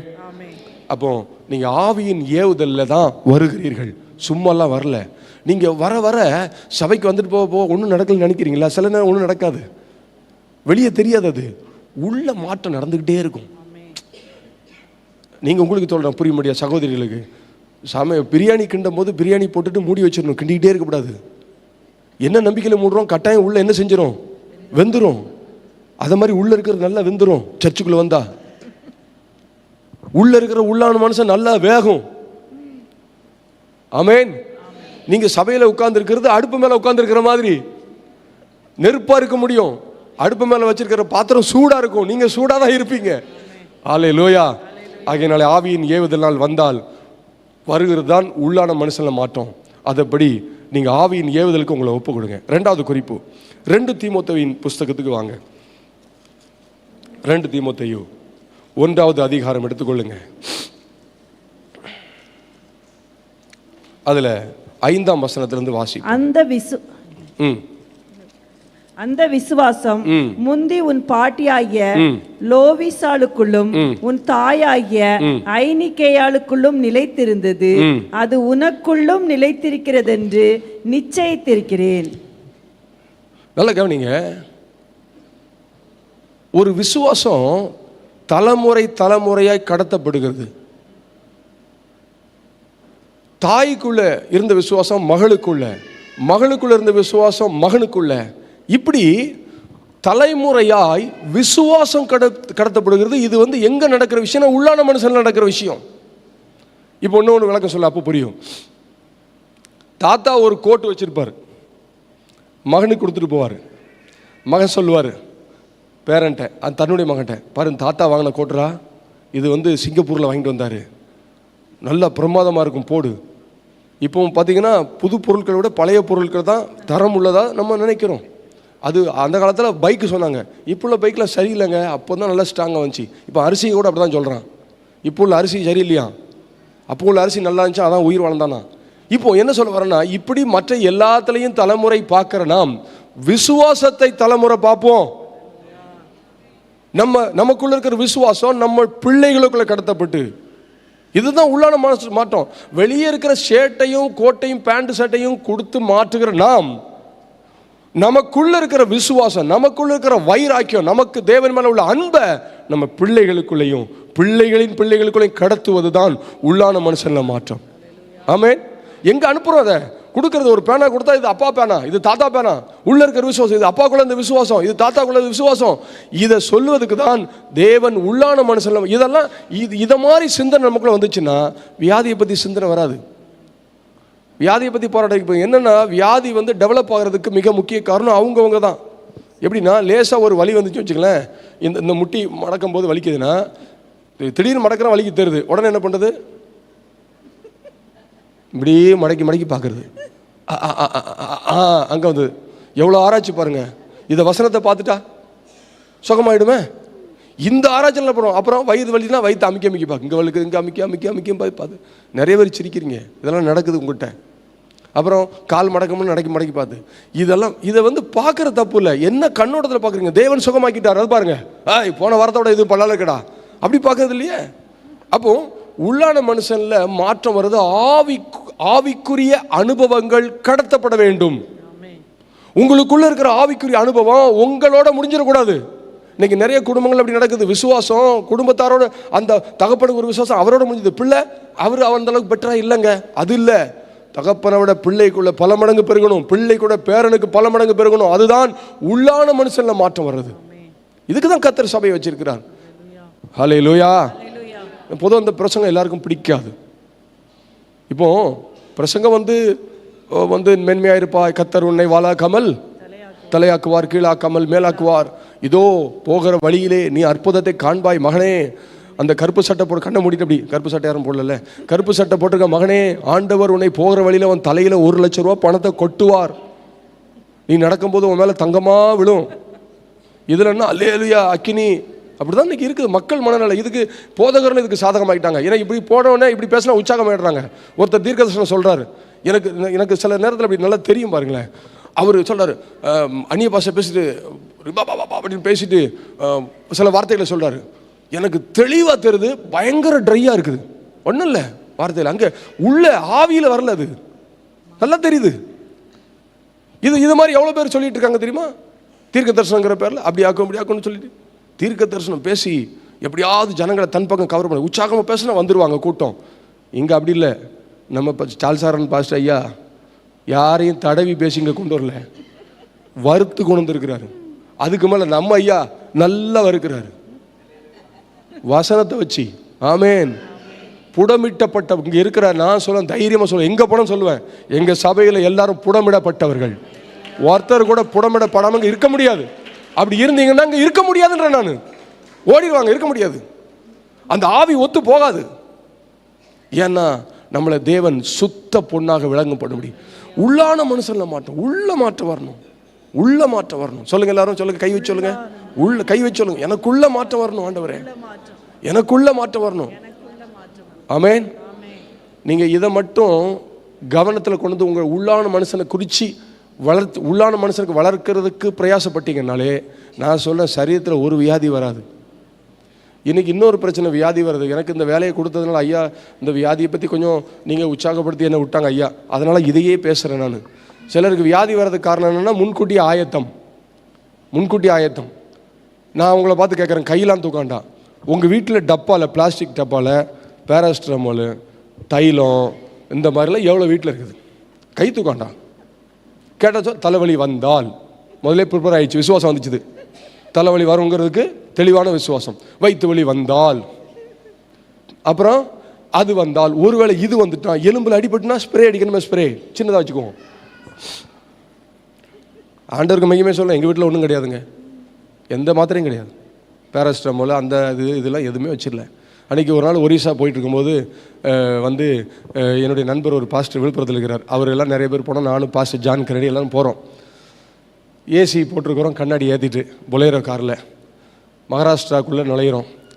எனக்கு இந்த தைலம் போட்டால் தான் எனக்கு தலைவலிச்ச மாதிரி தெரியும். அப்படி ஃபீலிங் எனக்கு வந்துச்சுது. எங்கன்னா பஸ்ஸில் தைலம் போட்டான்னா எழுந்து பின்னாடி போயிடுவேன், ட்ரெயினில் போட்டான்னா வேறு இடத்துக்கு போயிடுவேன். கப்புன்னு அந்த இடம் ஃபுல்லாக அப்படியே என்னமோ மாதிரி இருக்கும். அப்படி எனக்கு ஒரு ஃபீலிங் இருக்குது. நான் வண்டி ஓட்டிட்டு போய்க்க ராத்திரி 2 மணி, எனக்கு தூக்கம் வருதுன்னு ஜான் கண்ணாடி பாஸ்டர் பின்னாடி, நீங்கள் நான் தூங்குறேன்னு அவர் போயிட்டார், நான் தூக்கம் வரல, உட்காந்து வண்டி ஓட்டுறேன், பக்கத்தில் அந்த பாஸ்டர் இருக்கார். திடீர்னு பார்த்தோன்னா காருக்குள்ளே எவ்வளோ இடம், அதுக்குள்ளே குப்புன்னு தைலம், பக்குன்னு பிரேக் அடிச்சிட்டேன். எல்லாம் என்னாச்சு ஒன்றும் உள்ளதான் பிரச்சனை, வெளியில் இல்லை. யார் தைலம் போட்டதுன்னு இவர் பக்கத்தில், ஐயா நான் தாயா அப்படின்னு நடுங்கினார். தூக்கி பின்னாடி போடியாண்ணே, அப்படி பின்னாடி தூக்கி போட்டேன். பிசாசை எங்கே கொடுத்துருக்கேன் நான்? பிசாசன் தைலத்தை சொல்லலை, நான் நம்முடைய மனது என்ன நினச்சிட்டு இருக்குது இதெல்லாம் வச்சுக்கிட்டு, அப்புறம் ஆண்டவர் தெய்வீக சுகத்துக்காக ஜெபிக்கிற மாட்டார். டப்பாவை தூக்கி போடு, டப்பாவை பக்கத்தில் இப்படி இழுத்து வச்சுக்குது, டப்பாவை அங்கே தள்ளி போனா அல்ல அக்கினி வல்லமை தெய்வீக சுகம் வயிற்று வலி சரியாகணுங்க தான் வயிற்று வலி மாத்திரை வச்சிருக்கேன். ஆண்டவர் பார்ப்பாரு, நீ இதையும் இழுத்துக்கிற என்னையும் இழுக்கிற, எதுதான் உனக்கு வேலை செய்யணும்? இழுக்கிறத ஒன்று இழுக்கணும், ரெண்டையும் சேர்த்து இழுத்தா. இதனால ஆண்டவர் பார்த்தாரு, நீ அதையே பார்த்துக்கப்பா. மனது ஆயத்தமாக, இதெல்லாம் மனது ப்ரிப்பேர் ஆகிடுது. இது வந்துடும், அது வந்து பல்லு வலி வந்துட்டா வராதுன்னு நம்புவோம். இயேசுவை தான் நம்புகிறோம் நம்ம. இது யாரும் செய்யலை, தப்பு இல்லைன்னா இயேசுவை அறியாதவங்க செய்யலாம். ரட்சிக்கப்பட்ட ஆண்டவருடைய பிள்ளையர் நமக்கு, நான் என்ன சொல்ல, கடைசி கண்டிஷனாலும் நம்மளை காப்பாற்றிடுவார் அவர். ஆமேன். நான் எங்கள் சபையில் அடிக்கடி சொல்லுவேன், ஞாயிற்றுக்கிழமை காலையில் மூச்சு விட முடியலன்னா கூட வந்துரு, செத்துட்டாலும் பரவாயில்ல, அல்லையிலேயே போட்டு எழுப்பிடுவேன். கடைசியில் வீட்டுக்கு நடந்து போயிடுவேன். ஆனால் வீட்டில் மட்டும் என்ன செஞ்சிடாத, இருந்துடாத. இப்படிதான் நான் பழகிறதுக்கு கர்த்தர் கிருபை தந்தார். நான் ஆரம்ப நாட்களில் சபை ஊழியத்தை ஆரம்பித்த புதுதில் 2001 நினைக்கிறேன், ஒரு கிராமத்தில் போய் ஊழியம் செஞ்சு வியாதி பிசாசெல்லாம் அலறி ஓடிச்சு. ராத்திரி 11 மணிக்கு ஒரு 2 தம்பிமாரை வச்சுக்கிட்டு காட்டு வழியாக நடந்து வந்தேன். பைக்கில் சைக்கிளில் நடந்தான் வந்தேன். வந்து படுத்துட்டேன். சின்ன கூரை, அதுக்கு பின்னால் சைடிலோடி போனால் பின்னாடி ஒரு ரூம், அங்கே படுத்திருந்தேன். எல்லோரும் எப்போது என் கூட 2-3 தம்பிமார் இருப்போம். அன்றைக்கி பார்த்து ஒருத்தனும் இல்லை, எல்லோரும் வீட்டுக்கு போயிட்டான். ராத்திரி ஒரு 3 மணிக்கு குளிர் ஜுரம் தூக்கி தூக்கி போடுது, கை காலம் அப்படி வெட்டி வெட்டி இழுக்குது, பயங்கர ஃபீவர். பைக்கு கூட கிடையாது என்கிட்ட, ஃபோன்லாம் அப்போ கிடையாது. என்ன பண்ண முடியும் சொல்லுங்களேன், என்ன பண்ணணும்? அப்புறம் இன்றைக்கி ஃபோனு எல்லாம் காலி பண்ணிட்டாருன்னா ஜோம் பண்ணிடலாம். நம்ம ஃபோனு பைக்கு வசதிலாம் இல்லைன்னா அப்போ தான் மக்கள் ஜோம் பண்ணணும். கொரோனாவில் எவ்வளோ ஜோம் பண்ணாங்க, சபைக்கே வராதவங்களாம் சபைக்கு வந்தாங்க கொரோனாவில். அப்புறம் ஒன்றும் இல்லை, வேறு வழி இல்லை, என்ன பண்ணுறது? அப்படியே பெட்ஷீட்டை வச்சு போத்திக்கிட்டு நடுக்கிக்கிட்டே வெளியோடி வந்து சர்ச்சுக்குள்ளே வந்தேன். படுக்கணும் போல் இருக்குது எனக்கு, ஜுரம் இல்லை. நேர் முட்டி போட்டேன், நேர் முட்டி போட்டு கையை அப்படி கட்டி வச்சுக்கிட்டு கை நடுக்குது. ஒரு 25 நிமிஷம் அந்நிய பாஷை பேசினேன், தமிழ்லே ஜோம் இல்லை. 25 நிமிஷம் கழித்து கை வந்து கொஞ்சம் கொஞ்சமாக ஃப்ரீ ஆயிடுச்சு. அப்புறம் கொஞ்ச நேரத்தில் பெட்ஷீட்டை தூக்கி அந்த பக்கம் போட்டேன், ஃபேன் போட்டேன். ஏன்னா பரிசுத்த ஆவியோட வல்லமை தெய்வீக சுகத்தை கொண்டு வந்துச்சு. இப்போ மனது இதுக்கு போதுன்னா மாத்திரைக்கு போவோம். அப்போ நம்ம அனல் மூட்டி எழுப்புறது, நமக்குள்ளே என்ன இருக்குதோ அதை தான் நம்ம பிள்ளைகளுக்கு கொடுப்போம். உங்களுக்குள்ளே மாத்திரை டப்பா இருந்ததுன்னா உங்கள் பிள்ளைகளுக்கு என்ன டப்பா தான் போகும் சொல்லுங்கள்? மாத்திரை டப்பா தான் போகும். பாப்பான் பிள்ளைய பார்த்துட்டே இருப்பான், எங்கள் அம்மா வந்து க்ளீன் அந்த வெள்ளை டப்பா மெயின்டைன் பண்ணுறாங்க, இனிமேல் நம்ம அதோட பெரிய டப்பா வாங்குவோம்மா. 10 மாத்திரை தான் எங்கள் அம்மா வச்சுருந்தாங்க, இனிமேல் 25 மாத்திரை நான் வாங்கி வைப்பான்பான். விசுவாசத்தை புகுத்துங்க உள்ள, உங்களுக்குள்ள இருக்கிற விசுவாசத்தை உங்கள் பிள்ளைகளுக்குள்ள புகுத்துங்க. உள்ளான மனுஷனில் மாற்றம் வரட்டும், அது தெய்வீக சுகத்தை கொண்டு வந்துடும். ஆமேன், ஹல்லேலூயா. இன்னொரு வசனம் வாசிங்களா அதுக்கு ஆதாரமாகவே? அப்போஸ்தலர் நடவடிக்கைகள் 8ஆம் அதிகாரத்துக்கு வாங்களேன், அதில் 16-17 வாசிங்க.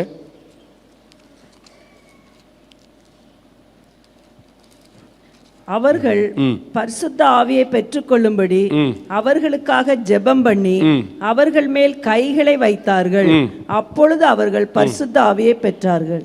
பேதுரும் யோவானும் பரிசுத்த ஆவியை பெற்றுக்கொள்ளும்படி கை வைக்கிறாங்க. நல்லா கவனிங்க, பரிசுத்த ஆவியானவர் எப்படி கடத்தப்படாரு பாருங்க. கை வச்ச உடனே, மூத்த ஊழியர்கள் கை வைத்த உடனே, அபிஷேகம் பண்ணப்பட்ட தேவதாசர்கள் கை வைத்த உடனே எது கடத்தப்படுது சொல்லுங்க? இந்த கை வைக்குதல் இருக்கு பார்த்தீங்களா, இதில் ஒரு முக்கியமான காரியம் இருக்குது.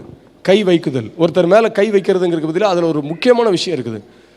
நான் கிராமத்தில் பார்த்துருக்குறேன். இந்த சாவு வீட்டுக்கு போவாங்க, கிராமத்தில் போய் என்ன பண்ணுவாங்கன்னா, இங்கெல்லாம் எப்படி தெரில எனக்கு, பொதுவாக எங்கள் ஊர்லலாம் என்ன பண்ணுவாங்கன்னா, அந்த சாவு வீட்டுக்கு போனோன்னா ஒருத்தர் தோளில் ஒருத்தர் கை போட்டு அப்படியே உட்காந்து அழுவாங்க.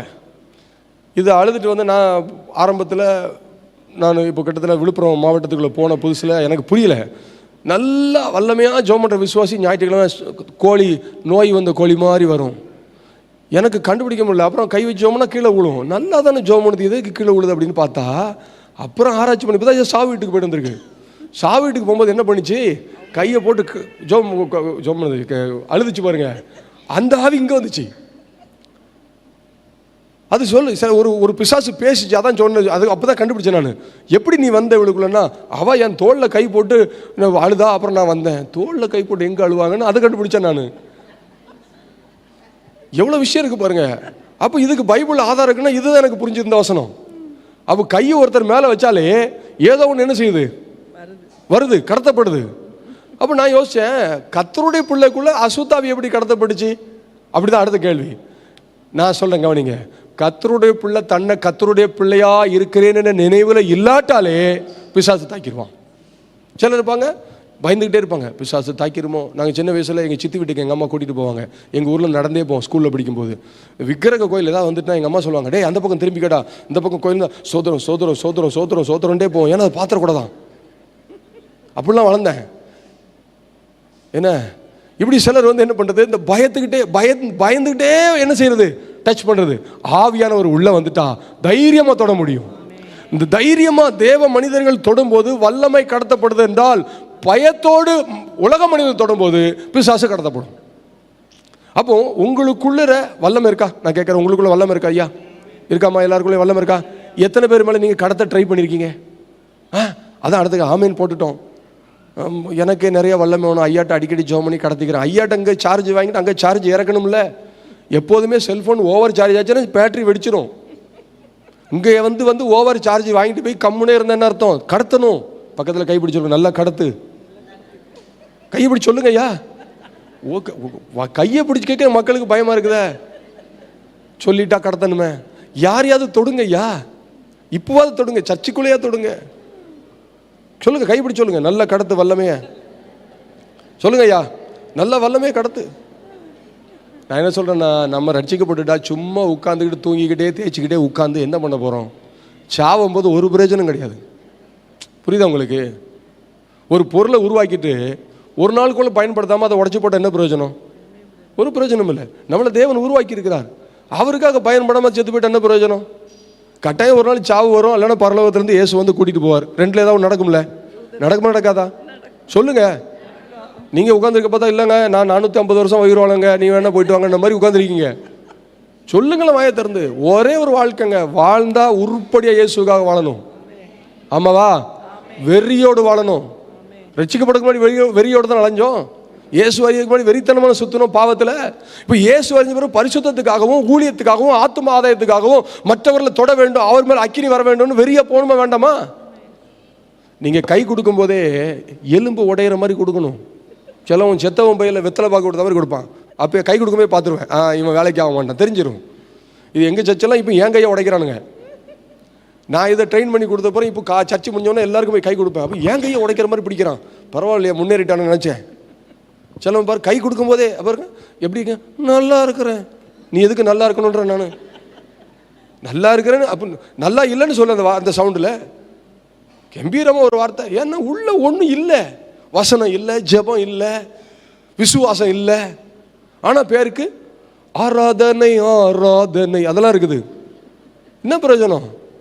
கடத்தணும், எதையாவது கடத்தணும். எதையாவது கடத்தினா போகும்போது எதையாவது கடத்திட்டு சேர் தூக்கிட்டு போயிடாதுங்க. நீங்கள் தான் கடத்த சொன்னீங்க. எல்லாம் சுற்றி சுற்றி கேமரா வச்சுருக்கிறோம், எங்கேயும் கடத்த முடியாது. தோத்துரும். அல்லேலூயா. வல்லமையாக கடத்துங்க. மறுபடியும் சொல்கிறேன், நீங்கள் சாதாரண ஆள் இல்லை. உங்களுக்குள்ள நான் இன்னொன்று சொல்கிறேன், நீங்கள் நல்ல ஜெபம் பண்ணாத ஆளாக இருந்தாலும் நீங்கள் தொடர்ந்து சபைக்கு வந்துட்டீங்கன்னா உங்களுக்குள்ள வல்லமை இருக்குது. புரியுதா உங்களுக்கு? எனக்கு ஜெபம் பண்ண தெரிலங்கய்யா, விவரமாக நல்ல அழகான வார்த்தைகள் சொல்லி ஜெபம் பண்ண முடியல, பரவாயில்ல.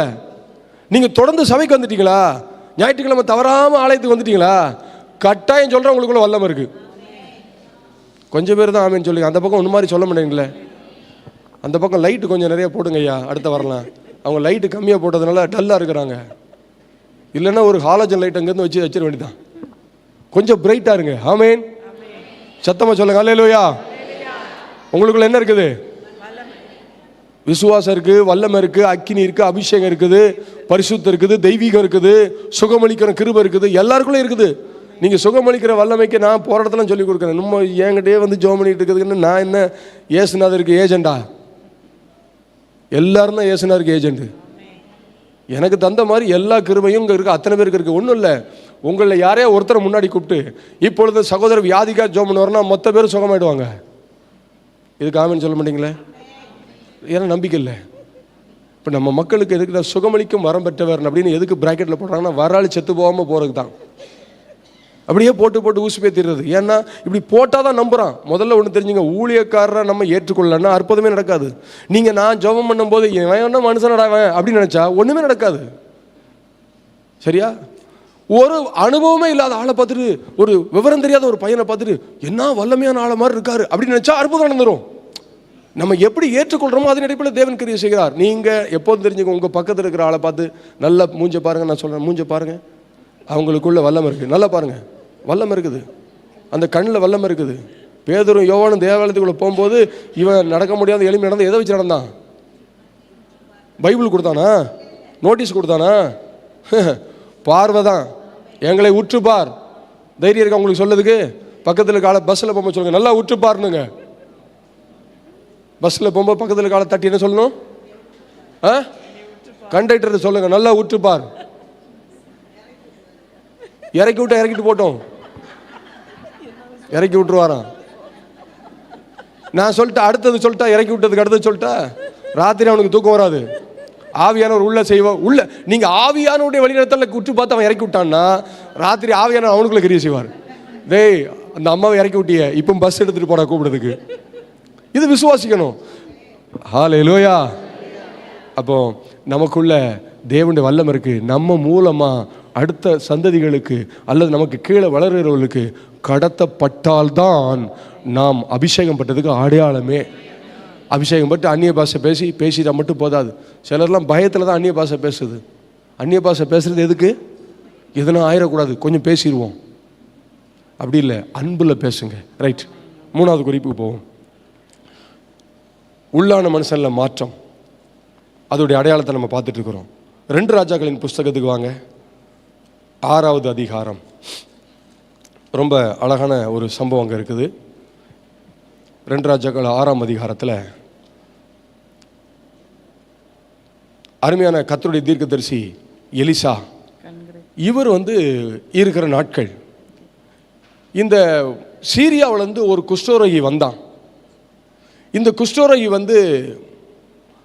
சுகமாயிட்டு போயிட்டான். அடுத்தது இந்த 6ஆம் அதிகாரம். இந்த 6ஆம் அதிகாரத்தில் எதுக்கு சீரியாவின் படை வந்துச்சுன்னா, சீரியாவுக்குள்ள நடக்கிறத இஸ்ரவேல் ராஜா கண்டுபிடிச்சிடறான். இவன் கண்டுபிடிச்சிடறான்னொடனே சீரியா ராஜாவுக்கு ஒரே குழப்பமாகி போச்சு.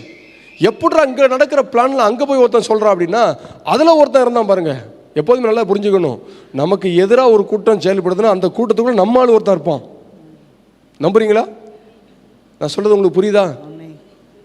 நான் இந்த வசனத்தில் சொல்கிறேன். நமக்கு இந்த சீரியா படை இஸ்ரவேலுக்கு விரோதமான படை. இந்த சீரியா படையில் ஒருத்தன் சொல்கிறான், இஸ்ரவேலில் ஒரு தீர்க்கதரிசி இருக்கான்றான். ஆமென். அந்த தீர்க்கதரிசி பள்ளியறையில் நீ வீட்டுக்குள்ளே பேசுறத கூட அவன் என்ன செஞ்சிருவான்? கண்டுபிடிச்சிருவான்றான். உடனே அவனுக்கு சரியான கோபம். நம்ம படையை விட்டு அவனை தூக்கிட்டு வாங்கடா அப்படின்னு வந்துட்டான். இப்போ முழு மலையும் நிறைந்திருக்கத்தக்கதாக படைகள் சூழ்ந்திருக்குது. காலையில் எழும்பி ஊழியக்காரர்கள் வராங்க. அங்கே ஃபுல்லாக என்ன பண்ணிக்குது, ஒரு பெரிய படை நிற்குது. உடனே அந்த வேலைக்காரன் வெளியே பார்த்துட்டு சொல்லலாம், காலையில் ஐயா நம்மளை போட்டு தள்ளதுக்கு ஒரு பெரிய படை வந்திருக்குதுன்றான். உடனே ரொம்ப கூலாக சொல்றாரு அவரு.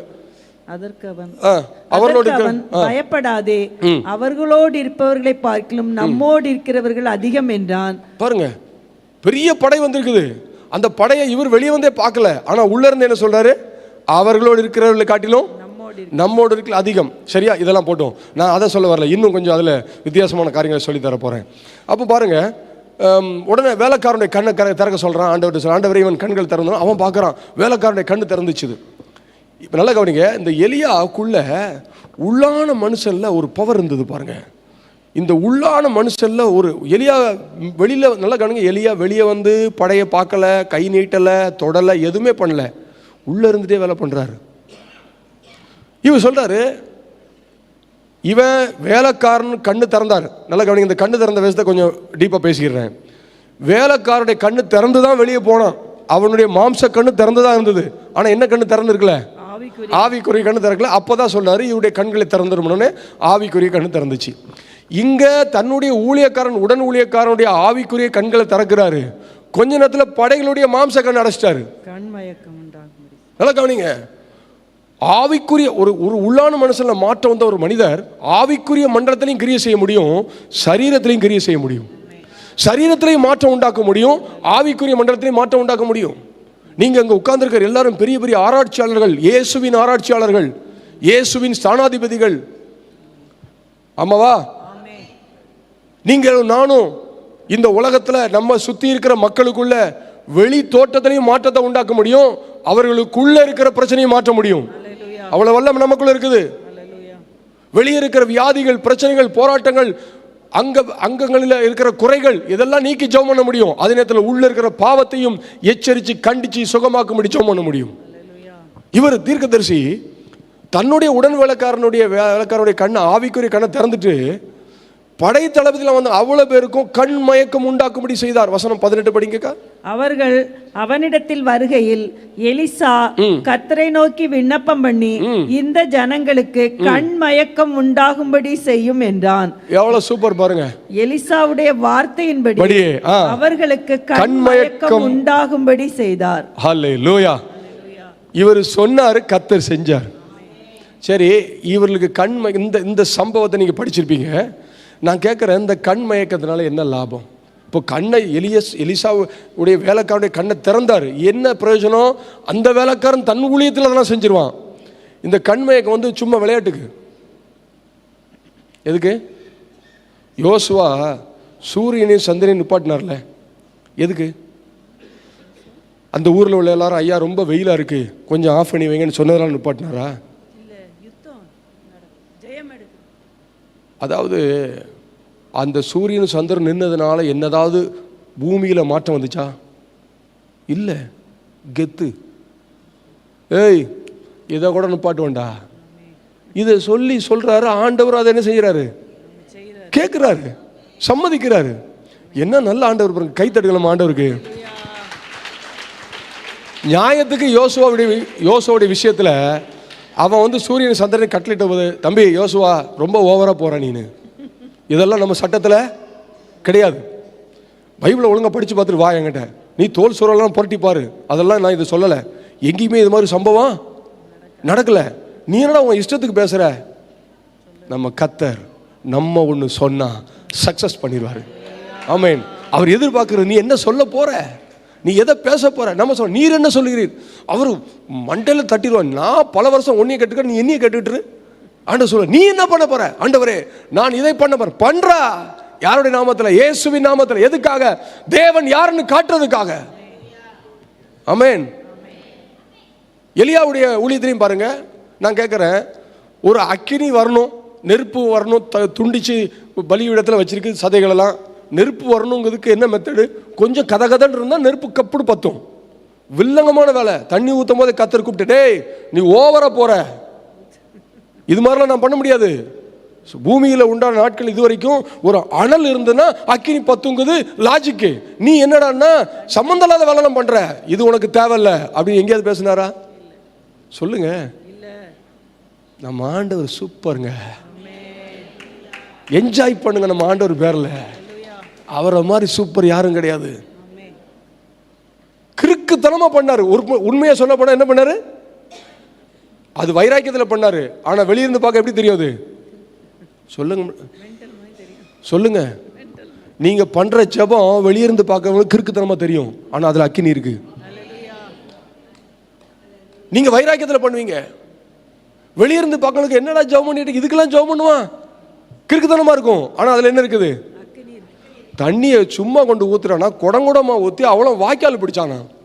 சரி, அவரும் பாருங்க, அவருடைய டீலிங் பாருங்க. சரிதான் போ, நான் என்ன பண்றேன், அந்த பலி மிருகத்தை தானே பட்சிக்கணும், பலி மிருகத்தையும் கட்டையும் பட்சிக்கிறது தான் பலிபீடத்தின் உடைய அந்த சட்டம். பலி மிருகத்தையும் கட்டையும் பச்சிட்டு போவான்னா, இவர் தண்ணியும் படிச்சு தரான், கல்லையும் படிச்சு தரான், எவ்வளவு டீப்பா வேணாலும் இறங்குவாராம். அதுக்கு அடுத்தது அதான் அர்த்தம். நீ என்ன வேணாலும் வைடா, நான் எவ்வளவு டீப்பானாலும் கொஞ்சம் களிமண்ணை குழைச்சி வச்சிருந்தாலும் அதை என்ன செஞ்சிருப்பாரு? சொல்ல மாட்டேன்றீங்களே.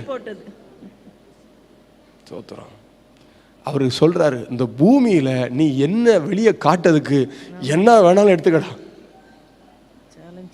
ஆமென். இந்த பூமியில என்ன நீ வெளியே காட்டுறதுக்கு நீ எதை வேணாலும் பயன்படுத்து. சைக்கிளில் போறியா போ, விமானத்தில் போன போ, நடந்து போறியா போ, ஒன்றும் பிரச்சனை இல்லை. சில சொல்லுவாங்க, ஆண்டவருக்காக நான் இங்கேருந்து வந்து நடந்தே தான் போவேன், என்கிட்ட கார் இருந்தாலும் நான் என்ன செய்ய மாட்டேன், எடுக்க மாட்டேன், ஏசப்பாக நடக்க. ஆண்டவர், மகனே ஏனப்பா நடக்கிறாய் அப்படின்னு சொல்லுவார். நான் ரொம்ப நாள் நினச்சேன், ஆனால் இப்போ கற்றுக்கிட்டேன், அவர் அப்படி பண்ணுறதில்ல. சரி தான் போப்பா, நான் உங்க கூட நானும் நடந்து வரேன்றாரு. நீங்கள் என்ன அனுபவத்தில் போனாலும் அவர் உங்க கூட வந்துடுறாரு. நீங்கள் அதில் சங்கடம் இல்லாமல் இருக்கீங்களா, அதான் பார்க்குறாரு. நீங்கள் மனமகிழ்ச்சியோட தேவனுடைய காரியத்தை எதில் இறங்கினாலும் ஆண்டவர் கூட வந்துடுவார். போகிற வழியில், ஆண்டவர் எனக்கு தூக்கம் வருது, ஆண்டவரே ரொம்ப டயர்டாக படுத்து, அவரும் சொல்லுவார், நானும் அவங்க கூட படுத்துக்கிறேன். ஆண்டவரே பசியாக இருக்குது, சரி நம்ம ரெண்டு பேரும் சேர்ந்து சாப்பிடுவோம். இந்த மனநிலைக்குள்ளே நம்ம வந்துட்டாலே நமக்குள்ளே இருக்கிற வல்லமை கட்டாயம் கடத்தப்படும். நம்ம எப்போ பார்த்தாலும் நம்ம யோசிக்கிறதும் சிந்திக்கிறதும் கனவும் தியானமும் என்னென்னா ஏதாவது உலக கவலை, முழுசும் உலக கவலை. அது ஆகுமோ, எப்படி ஆகுமோ, என் பிள்ளைக்கு ஒரு கல்யாணம் ஆகலைங்க, சரி கல்யாணம் ஆகிடும், என் பிள்ளைக்கு குழந்தை பிறக்கணும், குழந்தையும் பிறந்துடும், பிள்ளை குழந்தை படிக்கணுங்க, படிக்காமல் எங்கே போயிடும் உனக்கு, நீ அடுத்தது எங்கே போகிற, நீ அடுத்தது பரலோகத்துக்கு போக வேண்டியது, ரெடியாக வேண்டியதானே. அதை விட்டு எதை பார்த்துக்கிட்டு இருக்கிறது? நீ எல்லாம் இந்த வயசான குரூப் தான், இந்த 65 மேலே இருக்க பிறகு அதெல்லாம் இந்த வேலை தான் பண்ணுது. எப்போ பார்த்தாலும் இதே பஞ்சாயத்து தான். நீங்கள் இந்த 65 பக்கத்தில் இருக்க போய் ஜோமனை போய் பாருங்கள், இது கேர்சல் லீடர்ஸு பாஸ்ட் ஏரியா பாஸுங்க போய் பாருங்கள், எல்லாம் இதான் சொல்லும். நான் ஒரு நாள் ஊரை பக்கத்தில் பாஸ்டர் ராஜா தாமஸ் ஒரு 2022-23 கிறிஸ்மஸ்க்கு ஒரு விசேஷத்தை கூட்டம் வச்சு கூப்பிட்டுருந்தார். எல்லாம் வயசானவங்களுக்காக ஸ்பெஷல் ப்ரேயர். நேராக போனேன், பிரசங்கம் பண்ண முடியும் சொன்னேன். நான் ஒன்று எடுத்த ஒன்று இப்படி தான் சொன்னேன். நான் ஒன்று சொல்லிட்டா, ரொம்ப காயத்தோடு வந்திருக்கீங்க, மன உளைச்சலாக இருக்கீங்க எல்லாரும், பிள்ளைகள்லாம் யாரும் கவனிக்க மாட்டேங்க. அதான் ஆமாம் ஆமான்னுச்சு எல்லாம் ஒரு 100 பேர்கிட்ட இருந்தாங்க. தீர்க்க தரிசனம் இல்லை, இதுதான் உண்மை. எல்லாருக்கும் அதான் பிரச்சனை. நான் என்ன சொல்கிறேன்னா, அதெல்லாம் ரட்சிக்கப்படாதவர்கள் பரவாயில்ல விட்டுருங்க. நம்ம சபைக்குள்ளே வந்த ஆள், வயசான ஆட்கள் கூட என்ன, என் சர்ச்சுக்கு வர்றது உங்களை ஆவியில் பலப்படுத்துக்கு. என் பேத்திக்கு இன்னைக்கு கூட ஒரு 2-3 பேர் ஜோமனம் வந்தாங்க. என்ன ஜோமனு கேட்டால், வீட்டில் என் பேரனுடைய குழந்தை இருக்குது ஒரு அம்மா சொல்லுது. அது நான் கேட்டேன், உங்களுக்கு என்ன செய்யணும்னு கேட்டேன். அதான்யா அந்த குழந்தை தூக்கிட்டு வந்தீங்களா? இல்லை வராது. அப்போ அற்புதம் வராதுன்ட்டேன். பா சர்ச்சுக்கு வரலன்னா உனக்கு எதுக்காக இருக்கும்? சில வீட்டில் என் மருமக இருக்கிற மருமகா ஜெபிச்சுங்க, வேலை செய்யாதுன்ட்டேன். இது வேலை செய்யாது. நான் ஜோம் பண்ணுறேன்னா வேலை செய்யாது. ஏன் அப்படி சொல்கிறீங்க? சர்ச்சுக்கு கொண்டு வாங்க. இங்கே எதுக்கு சர்ச்சு கட்டி உட்காந்துருக்கோம் நாங்கள்? ஊசி போடுறதுக்கு ஊசியாக கொடுத்து விட முடியும் நாங்கள்? தோத்துறோம். அல்லேலூயா. ஆனால் வராதாலையும் நான் வர வச்சிருக்கிறேன். என் ஊழியத்தில், நான் என்னுடைய ஊழியத்தில், நான் செய்கிற ஊழியத்தில் ரொம்ப நாளாக ஒரு சகோதரியை சொல்லி பார்த்தேன், வரல. அவங்க அம்மா தான் வரும். எனக்கு ரொம்ப கோவஞ்சி ஒரு எண்ணெயை கோவத்தில் ஜோம் பண்ணேன், இயேசுவின் நாமத்தில் நான் எண்ணெயை கொண்டு கொடு அப்படின்னு. அந்த பொம்பளை எண்ணெயை போட்ட உடனே அதுக்குள்ளே இந்த ஆவி நேராக எழும்பி அதுவே தானே சர்ச்சுக்கு வந்துச்சு. எண்ணெயை போட்ட உடனே பிடிச்சி வச்சு எனக்கு 3 நாள் ஜோம் பண்ணி சரி பண்ணியாச்சு. இங்கே வந்தால் தாங்க, இங்கே வீட்டில் வச்சு சிலர்லாம் சர்ச்சுக்கு வர முடியாது, பஸ் ஏற முடியாது, நடக்க முடியாது, ஆனால் டாக்டர்கிட்ட மட்டும் போக முடியும். செல்போன் இயேசுவின் நாமத்தில் அன்னக்குடலை விழுவதாக. குனியும் போது தண்ணிக்குள்ளே விழுந்துடாமல் பார்த்துக்குங்க.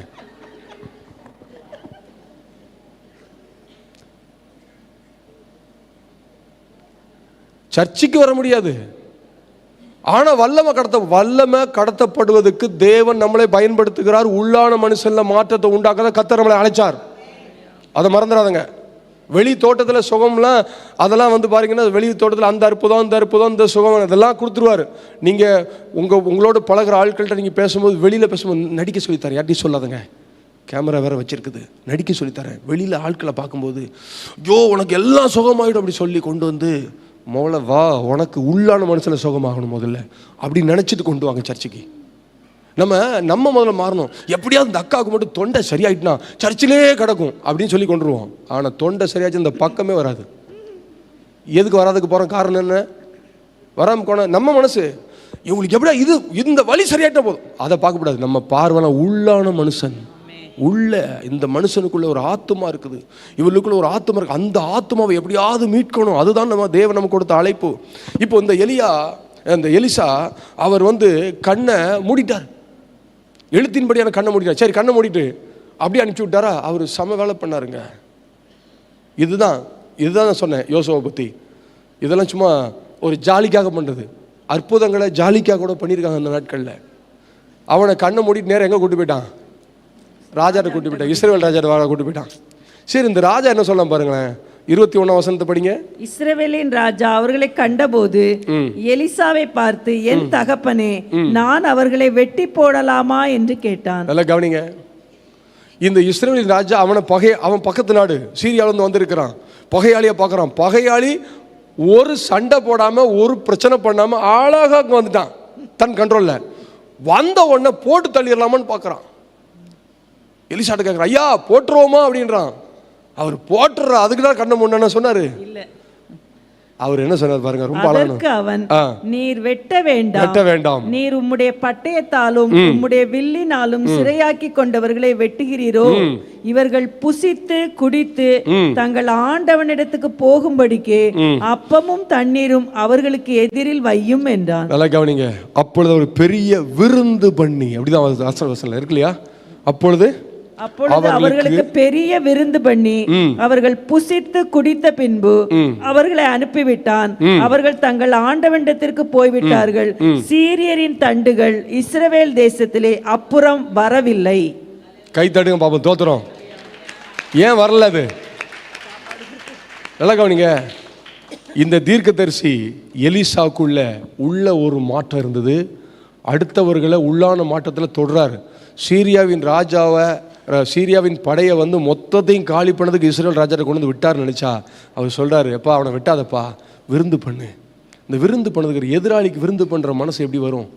உள்ளான மாற்றம் வந்தால் வரும். ஆமேன். ஹல்லேலூயா. எதிராளிக்கு விருந்து பண்ணி உள்ளான மாற்றம் வந்தால் தான் எதிராளிக்கு விருந்து பண்ண முடியும். இதுலேருந்து ஒரு காரியத்தை நான் உங்களுக்கு சொல்லித்தர விரும்புகிறேன். கொஞ்சம் அழுத்தி இந்த வசனத்தை பேசி. என்னன்னு கேட்டிங்கன்னா, உங்களுக்கு உங்கள் சொந்தத்தில் யாராவது ரொம்ப எதிராக இருக்கிறாங்களா? நீங்கள் இருக்கிறத பார்த்தா இல்லையான்னு கேளுங்க, கை தூக்குவோம். எல்லாரும் பிரச்சனை பண்ணுற ஆள் இருக்கிறாங்க. எங்கள் மச்சான் இருக்கிறாரு, அண்ணன் இருக்கிறாரு, அக்கா இருக்கிறாங்க. இருக்காங்களா? எதிராக இருக்காங்களா? கொஞ்சம் கை தூக்கி காட்டுங்களேன். யாருமே தூக்க மாட்டோம். நல்லவர்கள் தான் தூக்குவாங்க. இப்போ அவர்களுக்கு ஏதாவது ஒரு பதிலடி கொடுக்கணும்னு விரும்புறீங்களா? ஒரு பதிலடி கொடுக்கணும்னா, உங்கள் உள்ளான மனுஷனுக்குள்ள மாற்றம் வந்ததுன்னா, இங்கே தீர்க்கதரிசி எலிசா செய்தது போல கூப்பிட்டு வச்சு ஒரு விருந்து பண்ணுங்க. ஆமேன். விருந்து பண்ணிங்கன்னா திருப்பி அவங்க பிரச்சனை பண்ண மாட்டாங்க. இது பைபிள் சட்டம். இந்த வசனத்தின்படி செய்யுங்க. வாய்ப்பு கிடைச்சா செய்யுங்க. ஒரு நாள் எங்கள் சபையில் இது பண்ணோம். என்ன பண்ணோம்னா, புது ஆட்களை கொண்டு வரதுக்கு கொஞ்ச நாளாக வர முடியல. ரொம்ப புது ஆட்களை வராமல் இருந்தாங்க. திடீர்னு ஒரு நாள் இந்த ஈசாக்கு கண்கள் முதிர்வடைந்த போது அந்த சப்ஜெக்ட் பேசிகிட்டு இருந்தேன். இந்த கண்ணு தெரியலன்னா என்னெல்லாம் நடந்துச்சு அப்படிலாம் பேசிகிட்டு இருந்தேன். அப்போது எனக்கு தோணிச்சுது, இங்கே இருக்கிற எல்லாரும் கல்யாணம் பண்ணி வந்த பொம்பளை பிள்ளைகள்லாம் கை தூக்குங்கன்னா கை தூக்கணும். உங்கள் அப்பா அம்மா மாதிரி இயேசு ஏற்றுக்கணும். இல்லைங்க, உங்கள் அப்பா அம்மாருக்கு என்ன பிடிக்கும், உங்கள் அப்பாவுக்கு என்ன பிடிக்கும்னு பிள்ளைகளை கேட்டேன். என்ன சாப்பிட்றதுக்கு உங்கள் அப்பாவுக்கு என்ன சாப்பிட பிடிக்குமோ அடுத்த வாரம் சமைச்சு கொண்டு வந்துடணும். உங்கள் அப்பா அம்மாவே வர சொல்லணும். இங்கே சர்ச்சில் எல்லோரும் முன்னாடி ஊட்டி விடணும்னு. நீங்கள் நான் சும்மா திடீர்னு ஆண்டவருடைய வழிநடத்தலில் பேசிட்டேன். கிட்டத்தட்ட 16 ஜோடிகள் வந்தாங்க, அப்பா அம்மா, இயேசு அறியாதவங்க. எல்லாரும் முன்னாடி வரிசை நிப்பாட்டிட்டேன். பிரசங்க பீடம் முன்னாடி வரிசை நிப்பாட்டிட்டேன். சாப்பாடு ஊட்டி விடுறதுக்கு எல்லாம் அப்பா அம்மாட்ட சண்டை போட்ட கேஸுகள் இதெல்லாம். சில சொன்னாங்க, ஐயா அவங்க என்னை வெறுத்துட்டாங்க, என்னை வேணான்ட்டாங்க, சொத்து தரல, அது தரலனாங்க. அதெல்லாம் விட்டுருங்க. வயசாயிடுச்சுன்னா ருசியாக சாப்பிட ஆசைப்படுவாங்க. கொஞ்சம் ஒரு டிஃபன் பாக்ஸில் செஞ்சு கொண்டு வாங்கன்ட்டேன். அப்புறம் கொண்டு வந்தாங்க.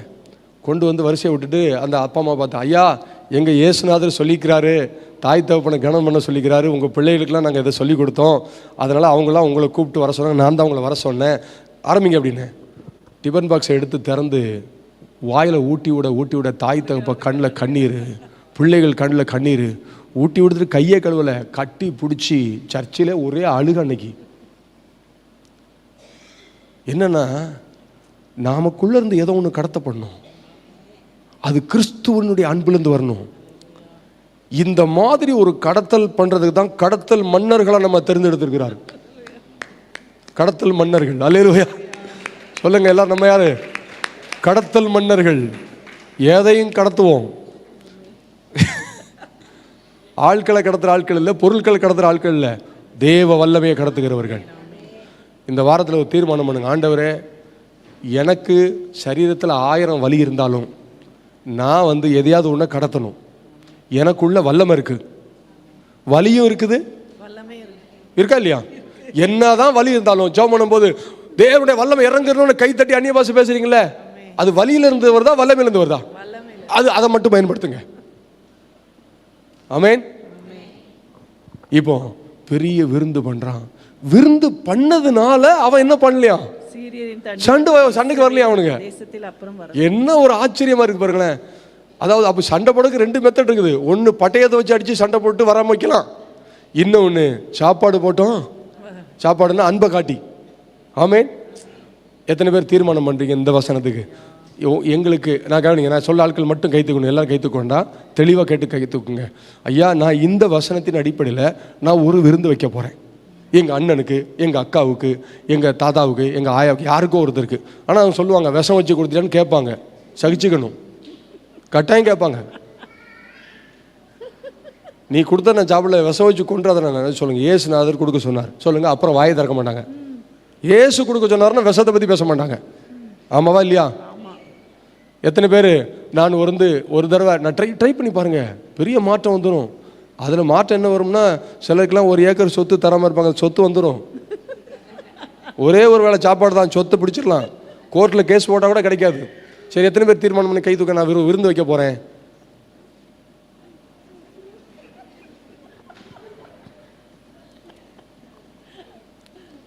எதுக்கு கையை தூக்காம இருக்குன்னு தெரியலையே. அதான் உங்களுக்கு புரிஞ்சிச்சு என்னை பற்றி. இவர் இதில் கையை தூக்கினா கண்டிப்பாக முதல்ல ஏன் கை தூக்கலன்னு என்ன செய்வார்? கேட்பார், எதுக்கு வில்லங்க? சரி நீங்கள் கையை தூக்காட்டாலும் பரவாயில்ல, இந்த வசனத்தின்படி நீங்கள் இன்றைக்கி ராத்திரி வீட்டில் போய் ஜெபம் ஆண்டவரே, உங்களுக்கு எதிராக யார் அதிகமாக செயல்படுறாங்க, உங்களை யார் அதிகமாக காயப்படுத்துகிறாங்க, அவங்கள முதல்ல ஒரு கணக்கு எடுத்து வச்சுங்க. எடுத்துகிட்டு நீங்கள் நேரடியாக வீட்டிலேருந்து சமையல் பண்ணி கொண்டு போய் கொடுத்து சாப்பிட வைங்க. அப்படி இல்லையா, கடைக்கு கூட்டிகிட்டு போய் நல்ல சாப்பாடு வாங்கி கொடுங்க. சாப்பாடு செலவு ஒரு 2 பேருக்கு சாப்பாடு சொல்லணும்னா அதிகபட்சம் 2000 ரூபா ஆகும். அவ்வளோதான், அதிகபட்சம் 2000 ரூபா. நீங்கள் 2 பேர் போகிறீங்கன்னா 4000 ரூபா ஆகும். 4000ல் 4 கோடி ரூபா சொத்தை ஆட்டையை போட்டுடலாம். சில வயசானவர்கள் கொடுக்க மாட்டாங்க. அன்றைக்கி கூட ஒருத்தர் சொன்னார், எங்கள் அப்பா 97 வயசு ஐயா, ஆண்டவருக்கு தான் எடுத்துக்கணும் அப்படின்றாரு. ஏன்னு கேட்டிங்கன்னா ஒரு 4.5 கோடி ரூபா சொத்து இருக்குது, அந்த சொத்தை விடமுன்றார் அந்த ஐயா. கொடுக்க மாட்டேன், நான் சாகிற வரைக்கும் விற்க முடியாதுன்றாரு. இவருக்கு இங்கே ஏகப்பட்ட கடன் இருக்குது. அது மாதிரி அவ்வளோ வெயிட் பண்ணாண்டான், சாப்பாடு வாங்கி கொடுங்க சொல்லிட்டு செய்யுங்க. ஆண்டவரே, உங்கள் ஊழியக்காரனாகிய எலிசா தீர்க்கதரிசி செய்ததை நானும் செய்கிறேன், எனக்குள்ளேருந்து ஏதோ ஒன்று கடத்தப்படணும் ஆண்டவரே. நம்ம கிறிஸ்மஸ்க்கெலாம் கேக் வாங்கி கொடுப்போம். எப்படின்னா, இந்தா வச்சுக்க, எங்கள் சர்ச்சில் கொடுக்க சொன்னாங்க, எங்கள் ஐயா கொடுக்க சொன்னாங்க, இந்தா வச்சுக்க. அதுக்கப்புறம் திருப்பி ஃபோன் பண்ணுறது கிடையாது, பார்க்கறது கிடையாது, பேசுறது கிடையாது. பார்த்தா திருப்பிக்கிறது, அடுத்த கிறிஸ்மஸுக்கு தரேன் போ. கிறிஸ்துவின் அன்பை வெளிப்படுத்த சொன்னாங்க எங்கள் சர்ச்சில், அதான் கொடுத்தேன், அடுத்த கிறிஸ்மஸ் போ. இப்படியே பல 20-40 கிலோ கேக்கை வாங்கி தின்னுட்டு உட்காந்துருக்கான் அவன். திருப்பி வரதே இல்லை. கேக்கை கொடுத்து கனெக்ட் ஆகணும். கொக்கி போடக்கு தான் கேக்கு. ஆமாவா? ஆமேன், சோத்திரம். அப்போ 3வது குறிப்பு, உள்ளான மனுஷல்ல மாற்றம் வந்தால் அந்த மாற்றத்தை உங்களுக்கு அருகில் இருக்கிறவர்களுக்கு அல்லது உங்கள் எதிராய் செயல்படுவர்களுக்கு கடத்துங்கள். கடைசி ஒரு வசனத்தை வாசித்து முடிச்சிருவோம். கொலோசியருக்கு எழுதின நிருபத்துக்கு திரும்புங்க.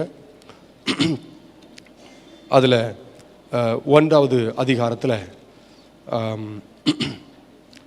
21ஆம் வசனம் வாசிப்போம்.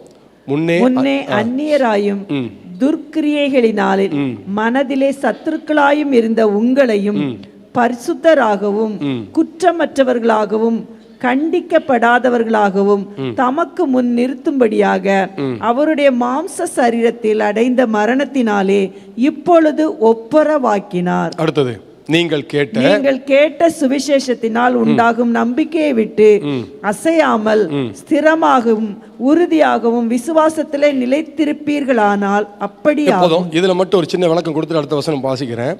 அதாவது, நீங்கள் கேட்ட சுவிசேஷத்தினாலே உண்டாகும் நம்பிக்கையை விட்டு அசையாமல் உறுதியாய் ஸ்திரமாயும் உறுதியாயும் விசுவாசத்தில் நிறைத்திருந்தால் அப்படியாகும். எப்படி ஆகும்னா அதுக்கு மேல சொல்லி பாருங்களேன். அதாவது குற்றமற்றவர்களாகவும், அதாவது பரிசுத்தராகவும் குற்றமற்றவர்களாகவும் கண்டிக்கப்படாதவர்களாகவும். கவனிங்க, பரிசுத்தம், குற்றமில்லாமை, கண்டிப்பில்லாமை, இந்த 3 நமக்கு நடக்கணும்னா நாம இந்த சுவிசேஷத்தை நல்லா கவனிங்க, நமக்கு உண்டாக நம்பிக்கை விட்டு அசையாமலும் ஸ்திரமாகவும் உறுதியாகவும். சுவிசேஷம் நல்லா கவனிங்க, இயேசுவின் சுவிசேஷத்தை எப்பவும் உள்ள சொல்லிட்டே இருக்கு. உங்களுக்கு சொல்லுங்க, முதல்ல சுவிசேஷத்தை யாருக்கு சொல்லணும்? நம்மளுக்கே சொல்லணும். அடுத்தவங்களுக்கு சொல்லணும் அவசியம், முதல்ல நமக்கு சொல்லணும். நமக்குள்ள மாற்றம் வராமல் சுவிசேஷம் ஒரு மனுஷனை மாற்றிடும். இப்போ எல்லாரும் ரட்சிப்புகளை கொண்டு வந்து எது மாற்றிச்சு? சுவிசேஷம். எங்கேருந்து போச்சுது? ஒரு மனிதனுடைய வாயிலிருந்து இன்னொரு மனிதனுடைய காதுக்கு போச்சுது. இப்போ அந்த சுவிசேஷம் முதல்ல நமக்குள்ள மாற்றத்தை உண்டாக்குமா? அது என்ன மாற்றத்தை உண்டாக்குமா? குற்றமற்றவர்களாக்கும், கண்டிக்கப்படாதவர்களாக்கும் நம்மளை. அடுத்தது பரிசுத்தமாக்கும். இதெல்லாம் நம்மளை முதல்ல சரி பண்ணிக்கிட்டு நமக்குள்ள அந்த சுவிசேஷ வல்லமையை அனுமதிச்சுக்கிட்டு மற்றவர்களுக்கு அறிவிக்கணும். அடுத்தது பாருங்க, 23ல அந்த சுவிசேஷம் வானத்தின் கீழ் இருக்கிற சகல சிருஷ்டிகளுக்கும் பிரசங்கிக்கப்பட்டு வருகிறது. அழகான அந்த வார்த்தை படிக்கும்போது எனக்கு அப்படியே கண் கலங்கிச்சுங்க. இந்த பிரசங்கிக்கப்பட்டு வருகிறதுன்னு வருது பார்த்தீங்களா, அது படித்த உடனே எனக்கு அப்படியே கண்ணு கலங்கிச்சு. எப்போ எழுதி வச்சாரு இந்த வார்த்தையை? இப்போ வரைக்கும் அது நடந்துட்டு இருக்கு. கை தட்டுங்களேன். வாவ், நிறுத்தே முடியல. எவ்வளோ புதிய புதிய திட்டங்கள் அரசாங்கம் வகுக்கிறவைகள் மனிதன் கொண்டு வருகள் வந்துச்சுது போச்சுது. ஆனால் தேவனுடைய சுவிசேஷம் அன்றைக்கே சொல்றார், அறிவிக்கப்படும்னு சொல்ல, பட்டதுன்னு சொல்ல, அறிவிக்கப்பட்டு வருகிறது. நான் வார்த்தை ச்சே, ஓ ஜீசஸ், அந்த சுவிசேஷம் ரைட். இப்போ நான் சொல்ல போகிறது அது இல்லை, அதுக்கு முக்கியமான இன்னொன்று சொல்கிறேன். அதுக்கு பாருங்க, பிரசங்கிக்கப்பட்டு வருது, அதற்கென்றே பவுலாகிய நான் ஊழியக்காரன். இப்பதான் முக்கியமான வசனம் படிக்க போறேன். அடுத்தது படிங்க. இப்பொழுது உங்கள் நிமித்தம் அனுபவிக்கிற பாடுகளில் சந்தோஷம் அடைந்து. கவனிங்க. உங்களுடைய உள்ளான மனுஷன்ல ஒரு சுகம் வரணும், உங்க சரீரத்தில் சுகம் வரணும். சில வேளைகளில் சில பாடுகள் நீங்க யாரோ ஒருத்தருக்கு சுவிசேஷம் அறிவிக்க போகிறதுனால பலவீனம் வரலாம், பாடுகள் வரலாம். இது என்ன சொல்றாரு பாருங்க, உங்கள் நிமித்தம் அனுபவிக்கிற பாடுகளை குறித்து சந்தோஷம் அடைஞ்சாராம். நீங்க ஊழியத்துக்குன்னு போகும்போது கால் வலிச்சதுன்னா அது வசனம் 24. நீங்க ஊழியத்துக்குன்னு போகும்போது ஒரு போராட்டம் வந்துச்சுன்னா வசனம் 24.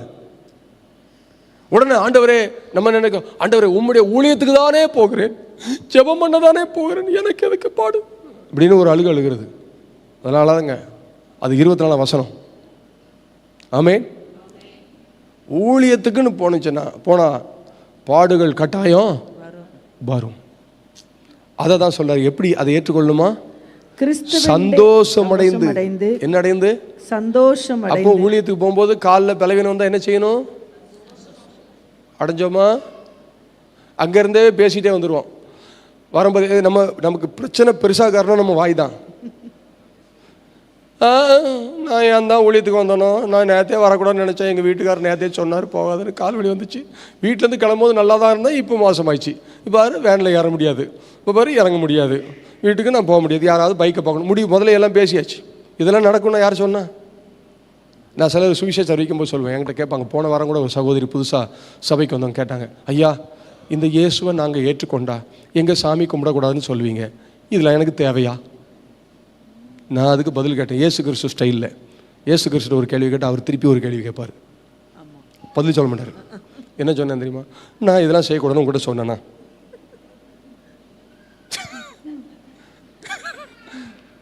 உடனே அவங்க மகள் கேட்டா, அப்படின்னா எங்கள் சாமி கும்பிடலான்னு சொல்கிறீங்களா? பிள்ளைகள் படித்த பிள்ளைகளை திருப்பி கேட்குது, எங்கள் சாமி கும்பிடலான்றீங்களா? பாப்பா எக்ஸ்ட்ரா பேசக்கூடாது. நான் சொன்னேனா இல்லையா? கொஞ்சம் சவுண்ட் ஏற்றிட்டா ஆஃப் ஆகிடும். இப்படி கொண்டு வந்திருக்கேன். இப்போ நம்ம பேசுகிற வார்த்தை ஊழியத்துக்கு போயிட்டு வரும்போது, அதாவது நீங்கள் நல்லா கவனிங்க, நீங்கள் சுவிசேஷம்னு போனால் பாடு இருக்கு. ஆமென். இதுக்கு தான் சொல்கிறாங்க, இந்த பிரச்சனை நமக்கு வேணாம், இந்த பிரச்சனை நமக்கு வேணாம். சுவிசேஷன் போனால் பாடு இருக்குல்ல, எதுக்கு போகணும்? நம்ம பாட்டுக்கு சர்ச்சுக்கு போனோமா, ஜெபம் பண்ணோம், பரலோகத்து தானே போகணும். நான் சொன்னேன் பரலோகத்து தான் போகணும்னு யாராக வந்தால் அதுக்கு தான் 2வது ஞானஸ்நானம் கொடுத்துருவோம். காலையில் சொன்னோம் பார்த்தீங்களா, கொஞ்சம் நேரம் அமைக்க வச்சுருவோம், உள்ள முட்டையாக வந்தவொடனே தூக்கிட்டு போயிடுவோம். நோக்கம் பரலோகம் நமக்கு பிரச்சனை இல்லை, இயேசு தான் நமக்கு தேவை. நம்ம பாஸ்டர் தான் அடிக்கடி சொல்லுவாங்க, நம்ம மறைந்த நம்முடைய மூத்த போதகர் என்ன சொல்லுவாங்க, நம்ம இயேசுநாதர் இல்லாத பரலோகம் எனக்கு வேணாம்பாங்க. சிலர் பரலோகத்துக்கு அடிமை ஆயிட்டாங்க, நம்ம இயேசுக்கு தான் அடிமை. பரலோகம் இருக்கட்டும், நல்லது, போவோம். ஆனால் நமக்கு யார் முதல்ல வேணும்? சத்தமாக சொல்லுங்களேன், வாயை திறந்து. இயேசுன்னு சொல்லதுக்கே பயப்படுறீங்களா? சிலர்லாம் பிசாசுன்னு சொல்ல ஈஸியாக சொல்லுவாங்க, இயேசுன்னு ஈஸியாக சொல்ல மாட்டாங்க.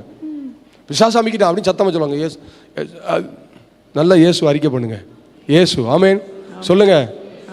ஆமாம். அப்போது நல்ல கவனிங்க, பாடு சுவிசேஷத்தினால் வர்ற பாடை நீங்கள் தப்பாக நினச்சிட்டு வியாதின்னு நினச்சிக்காதுங்க. மறுபடியும் சொல்கிறேன், தெளிவாக சொல்லித்தரங்க. கவனிங்க, சுவிசேஷத்தினால் வருகிற பாடுகளை நீங்கள் வியாதி என்று தவறாக எண்ண வேண்டாம். ஒரு வழி வருதுன்னா, அன்றைக்கி பாருங்கள், நான் நிறையா சம்பவத்தை சொல்ல முடியும். ஒரு முறை ஒரிசா போயிருக்கிறேன், நான் நினைக்கிறேன் 2013-14 நினைக்கிறேன். அப்போது அங்கே ஃபுல்லாக அப்போ தான் ஆரம்பத்தில் நான் போய்கிட்டு இருக்கேன் நவரங்கபூருக்கு. ப்ரேயர் வாக் பண்ணிவிட்டு காலையில் ஜனவரி மாதம் பயங்கர குளிர், ராத்திரி 12 மணி வரைக்கும் ஒரு 4 பேர் ஜோம் பண்ணிவிட்டு அந்த ஹோட்டலில் நைட்டு ஃபுல்லாக ஜோம் பண்ணுவோம். அதான் எங்களுடைய வேலை. காலையில் ஃபீல்டுக்கு போவோம், நைட்டு 1 மணிக்கு ஜோம் பண்ணிகிட்ருக்குறோம். எனக்கு வயிறு கலக்கிச்சு. உடனே டாய்லெட்டு போய் உட்காந்தா கிட்டத்தட்ட ஒரு 2 லிட்டர் ரத்தம் தான் வந்துச்சு. இதை நான் வீட்டில் உட்காந்துருந்தால் அல்லது வேறு மாதிரி சிந்திச்சிருந்தா அல்லது இதை குறித்து தெளிவு எனக்கு இல்லாமல் இருந்தேன்னா உடனே ஹாஸ்பிட்டல் அட்மிட் ஆகிருப்பேன். 2 லிட்டர்ஸ் இருக்கும், நிற்கவே இல்லை, அவ்வளோ ரத்தம், அப்படியே ஃபுல்லாக அந்த டாய்லெட் ஃபுல்லாக ரத்தம். யார்கிட்டையும் சொல்ல, இன்றைக்கி வரைக்கும் யாருக்கும் தெரியாது. வந்தேன், ஃப்ரெஷ் ஆகிட்டு வந்தேன், வந்து மறுபடியும் உள்ளே ஜோம் பண்ணிகிட்டு இருக்காங்க அந்நிய பாஷையில், மறுபடியும் கனெக்ட் ஆகி ஜோம் பண்ண ஆரம்பித்தேன். என்ன காரணம்? சுவிசேஷத்தினால் வருகிற பாடு. அன்னைக்கு அந்த ரத்தத்தை ஊற்றுனதுனால தான் இன்றைக்கி நவரங்கபூரில் ஒரு எழுப்புதலை உண்டாக்குறதுக்கு 4 பேர் 5 பேர் வச்சுருந்த அத்தனை சபைகளே 5 சபைகளே இப்போ 70 பேர் 80 பேர் இருக்கிறாங்க. பாடு கஷ்டம்தான். இப்போ 1 மாதத்துக்கு முன்னாடி ஒரு பாஸ்டர் என்ன இந்த திண்டிவனம் பக்கத்தில் பிரசங்கம் பண்ண கூப்பிட்டாரு. பிரசங்கம் பண்ண கூப்பிடல, அவர் சொன்னார், எங்கள் விசுவாசி ஒருத்தருக்கு வயிறில் பிரச்சனை, பல முறை உள்ள கேமராலாம் அனுப்பிச்சு பார்த்தாச்சு, சரியாகலை, நீங்கள் வந்து ஒரு ஜோமனை வர முடியுமா அப்படின்னா. சரி வாரேன் அப்படின்னு 2 நாள் கழித்து வரேன், ஒரு டேட்டு கொடுத்துட்டேன். முந்தின நாள் ராத்திரி நான் சாப்பிட்ட ஆகாரம் வந்து பார்த்திங்கன்னா வெறும் காய்கறிகளை மட்டும் அவிச்சு சாப்பிட்டது, வேறு ஒன்றும் நான்வெஜ் எதுவும் சாப்பிடல.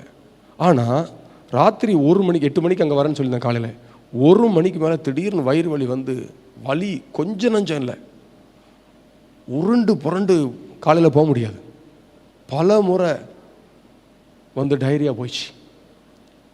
காலையில் 6 மணிக்கெலாம் நடுங்க ஆரம்பிச்சு, கை காலெலாம் எழுப்பி நிற்க முடியல. அப்போது முடிவு பண்ணிட்டேன், இனிமேல் என்ன செய்யக்கூடாது, போகக்கூடாது. ஆனால் ஆவியானவர் சொன்னார், 2 நாள் வரைக்கும் அமைதியாக இருந்தார். ஆவியானவர் உடனே பேச மாட்டார். 2 நாள் கழிச்சு, என்ன போறியா இருக்கியா அப்படின்னாரு. போயிடுற ஆண்டவரே. ஆஸ்பத்திரிக்கே போகாமல் மாத்திரையே போடாமல் பலன் தந்தது அவர் தானே. நான் ஆஸ்பத்திரிக்கு போல மாத்திரையும் போடல, பலன் தந்துட்டார் அவர். 2 நாள் கழிச்சு போனால் அந்த பொம்பளை எஸ்கேப் ஆயிடுச்சு, ஊர்லே இல்லை. நான் அந்த ஊருக்குள்ளே போகிறதுக்குள்ள அந்த பொம்பளை ஓடிச்சு. பாஸ்ட்டு பல இடங்களில் தேடி பார்த்துட்டு சொன்னேன், பல இடங்களில் தேடி பார்த்தேன், பாஸ்ட்டு மாட்டவே இல்லை கையில். சரி, வந்ததுக்காக ஒரு 10 பேருக்கு ஜோமனும் அங்கே ஜோம் பண்ணிட்டு வந்தேன். அதனால் பாடுகள் வந்து உங்களுக்கு நான் என்ன சொல்ல வரேன்னா, நீங்கள் சரீரத்தில் வருகிற சில பலவீனங்களை குறித்து தவறாக எண்ணம் கொண்டு உடனே பெரிய மருத்துவத்துக்கு யோசிக்காதங்க. அது உங்களுக்கு கட்டாயம் பெரிய ஆபத்தில் கொண்டு நிறுத்திடும், கட்டாயம் பெரிய ஆபத்தில் நிறுத்திடும். வேணாம், நீங்கள் நம்ம முதல்ல சொல்லிட்டு, நமக்குள்ள சர்ச்சுக்குள்ளே வந்து நீங்கள் ரெகுலராக போகிறீங்களா? ஹலோ, ரெகுலராக சர்ச்சுக்குள்ளே இங்கே ஒரு பிரச்சனை இருக்குது, பல வருஷங்களாக ஜெபிக்கிற ஜெபம் இருக்குது. சும்மா வந்துட்டு போனாலே கர்த்தருடைய வல்லமை தொட்டுரும். ஆமாவா? நீங்கள் சும்மா வந்துட்டு போங்க. நீங்கள் ஒன்றும், ஐயா எனக்கு நல்ல ஜெபம் இன்னைக்கு அபிஷேகமே இல்லையா, ரொம்ப சோறு, ஒன்றும் இல்லை, அவர் பிரசன்னம் இருக்குது. உங்களுக்கு வருகிற சின்ன சின்ன பலவீனங்களை, உங்கள் சரீரத்தில் வர சின்ன சின்ன மாற்றங்களை நீங்கள் வியாதியோடு ஒப்பிட வேண்டாம். மறுபடியும் சொல்கிறேன், உங்கள் சரீரத்தில் வர சின்ன சின்ன பலவீனங்களை ஒரு வியாதின்னு ஒரு அடையாளம் கண்டுபிடிக்கிறது வந்து எடுத்தோன்னே பெருசாக வரல, சின்ன சிம்டம், அங்கேயே பிடுங்குங்க வேறோட. ஒரு ஆமேன்னு சொல்ல மாட்டேன்றீங்களே. நான் எதுக்கு பிடுங்கணுங்க? டாக்டர்லாம் பாவம் இவ்வளோ கஷ்டப்பட்டு பல கோடி செலவு பண்ணி ஆஸ்பத்திரி கட்டி வச்சுக்க, நம்மளை மாதிரி 4 பேர் போனால் தான் அவன் பிழைக்க முடியும் அப்படின்னு புத்தி இருந்ததுன்னா என்ன பண்ண முடியும்? நான் ஒன்றும் பண்ண முடியாது. வாயை திறந்து ஆமேன்னு அறிக்கை பண்ணுங்க. ஆமேன். எல்லாருக்குமே மறுபடியும் சொல்கிறேன், வியாதி பலவீனம் என்று வருகிற எல்லாருக்கும் ஆரம்பத்தில் துவக்கம் லேசாக இருக்கும். அப்போவே அதை சுவிசேஷத்தோடு ஒப்பிட்டுருங்க. நீங்கள் ஒப்பிடுறது வியாதியோட ஒப்பிட்டுறதுதான் பிரச்சனை. இப்போ ஒரு வயிற்றுல வலி வந்துட்டுனா சகோதரியில் இருந்தால் கற்பப்பையில் பிரச்சனையாக இருக்குமோன்னு மண்டை கிறுக்கு பிடிக்கி. ஆமாவா இல்லையா? ஆனால் என்ன சொல்லணும், நான் நேற்று ஒருத்தருக்கு சுவிசேஷம் அறிவிச்சேன், அதனால் வந்த பாடுகளை சகித்துக் கொள்ளுகிறேங்க சொல்லியிருக்கு 24 வசனத்தில். சந்தோஷமா ஏற்றுக்கொள்கிறேன். இது எவ்வளவு நேரம் இருக்கும்? 1 மணி நேரத்தில் போயிடும். ஆமேன். ஸோ ஆகையினாலே உள்ளான மனுஷன்ல உங்களுக்குள்ள ஏற்கனவே மாற்றம் வந்திருக்கிறது, இதை மற்றவர்களுக்குள்ள கடத்துங்கள். எல்லாரும் எழுந்திருக்கலாமா? தீர்மானம் பண்ண, ஆண்டவரே நான் ஆவியின் ஏவுதல்னால தான் வந்தேன். எனக்குள்ள இருக்கிற அனல், 2வது வந்து எனக்குள்ள இருக்கிற அனல் என் குடும்பத்துக்குள்ள, என் உறவினருக்குள்ள, என் பிள்ளைகளுக்குள்ள, என் நண்பர்களுக்குள்ள கடத்தப்பட ஒப்பு கொடுக்குறேன். யாரெல்லாம் இதுக்கு ஒப்பு கொடுக்குறேன்? கை தூக்கி ஆடுங்க. 2வது குறிப்புக்கு யாரெல்லாம் ஒப்பு கொடுக்குறீங்க? ஆவியின் ஏவுதல் தான் வந்திருக்கிறோம். 2வது குறிப்பு, ஆண்டவரே எனக்குள்ள இருக்கிற வல்லமையை என் குடும்பத்துக்குள்ள கடத்த போறேன். ஒப்பு கொடுக்குறீங்களா? நீங்கள் ஒன்றும் இல்லைங்க ஐயா, கையை தூக்குனீங்கல்ல, சும்மா உங்கள் குடும்பத்தார் தோல்வி, தம்பி நல்லா இருக்கேன்னு தொடுங்க, வல்லமை இறங்கும். ஆமேன். இன்னைக்கு கூட ஒரு சகோதரி ஜோமனை வந்தாங்க. ரொம்ப ஜோமன டைம் இல்லை, சும்மா லேசாக ஜோமன். நாங்கள் சொன்னாங்க, ஏதோ ஒரு 2 வார்த்தை சொன்னேன், ஏதோ ஒரு வல்லமை என்னை தொட்டுடுச்சியா, எனக்குள்ள என்னமோ ஃப்ரெஷ்ஷான மாதிரி இருக்குன்னாங்க. என்ன காரணம்? ஆவியானுடைய வேலை. அவர் அப்படி இருக்கிறார், உங்களுக்குள்ள இருக்கிறார். ஒருவேளை இப்போ யாராவது வியாதியாக இருக்கிற மாதிரி ஃபீல் பண்ணிங்களா? கை தூக்குங்களேன், கை தூக்குங்களேன். நீங்கள் விசுவாசிச்சா உங்கள் கையில் வல்லமை தான் நீங்களே தொடுங்க, ஓடிடும். இல்லையா பக்கத்தில் இருக்க ஆளை தொட சொல்லி ஜோம் பண்ணுங்க, வீட்டில் உங்கள் குடும்பத்தாரை தொட சொல்லி ஜோம் பண்ணுங்க, சுகமாயிடும். எதுவுமே முடியலையா பாஸ்டர்கிட்ட வந்து சொல்லி ஜோம் பண்ணுங்க, சுகமாயிடும். எவ்வளோ அற்புதங்களை கர்த்தர் செய்கிறார். நீங்கள் பலவீனத்தோடு நடமாட வேண்டிய அவசியம் இல்லை. சுவிசேஷத்து உங்கள் நல்லா கவனிங்க, மறுபடியும் சொல்கிறேன், உங்கள் பலவீனங்களை சுவிசேஷத்தோடு ஒப்பிடுங்கள். மறுபடியும் சொல்கிறேன், உங்கள் பலவீனங்களை, நான் எல்லாம் என் கூட சேர்ந்து சொல்கிறேன், என்னுடைய பலவீனங்கள் இயேசுவின் சுவிசேஷத்தோடு ஒப்பிடப்படுவதாக, இணைக்கப்படுவதாக. அதாவது வியாதியை வந்து அதில் கொண்டு கனெக்ட் பண்ணிடுங்க, சுவிசேஷத்தில் அல்லது சிலுவையில் சொல்லுங்கள், என் பலவீனங்கள் இயேசுவின் சுவிசேஷத்தோடு இப்பொழுதே ஒப்பிடுகிறேன். என் எல்லா பலவீனங்களையும் சொல்லுங்கள், என் எல்லா பலவீனங்களையும் வந்திருக்கிற இனி வரப்போகிற எல்லா பலவீனங்களையும் இயேசுவின் சுவிசேஷத்தோடு ஒப்பிடுகிறேன். எனக்குள்ளே இயேசுவின் சுவிசேஷம் நிலைத்திருக்கிறது, எனக்குள்ளே தேவனுடைய வல்லமை நிலைத்திருக்கிறது, எனக்குள்ளே பரிசுத்தாவின் அக்கினி நிலைத்திருக்கிறது. ஆகையால் என்னை பலவீனப்படுத்த எந்த பிசாசுக்கும் எந்த வியாதிக்கும் அதிகாரமே இல்லை என்று இயேசுவின் நாமத்திலே அறிக்கையிடுகிறேன். கரங்களை தட்டி கர்த்தரை ஸ்தோத்திரம் பண்ணுவோம். ஆமென். அப்படி அந்நிய பாஷை பேசி ஓ இயேசுவின் ரத்தத்தை சொல்லுங்க. அந்நிய பாஷை பெற்றுக்கொள்ளணும், இயேசுவின் ரத்தத்தை சொல்லுங்க. இயேசுவின் ரத்தம் இறங்கி வருவதாக, இயேசுவின் ரத்தம் இறங்கி வருவதாக, இயேசுவின் ரத்தம் ஒவ்வொரு மேலையும் லபா கதா ரக லக டதா ரக லபடா லக தோ ரேகே நேமே. நல்ல ஸ்ட்ராங்கா பேசுங்க, வாயை திறந்து சத்தத்தை உயர்த்தி. இயேசுவின் ரத்தம் உயிர்ப்பிக்கட்டும். சுவிசேஷத்தில் இருக்கிற வல்லமை ஒவ்வொருவரை நிரப்புவதாக, சுவிசேஷத்தில் இருக்கிற வல்லமை ஒவ்வொருவரை தொடுவதாக, நல்ல கையை தட்டி தொடுவதாக, அக்கினி வல்லமை தொடுவதாக, இயேசுவின் நாமத்தில் கட்டளையிடுகிறோம்.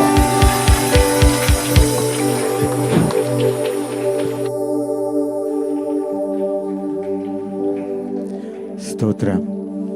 பாடலை பாடும்போது கர்த்தருக்கு கொடுக்கலாம். உள்ளான மனிதன் நாளுக்கு நாள் புதிதாக்கப்படுகின்ற நேரம் இது. உள்ளான மனிதன் நாளுக்கு நாள் புதிதாக்கப்படுகின்ற நேரம் இது. சோர்ந்து போகாதே, சோர்ந்து போகாதே,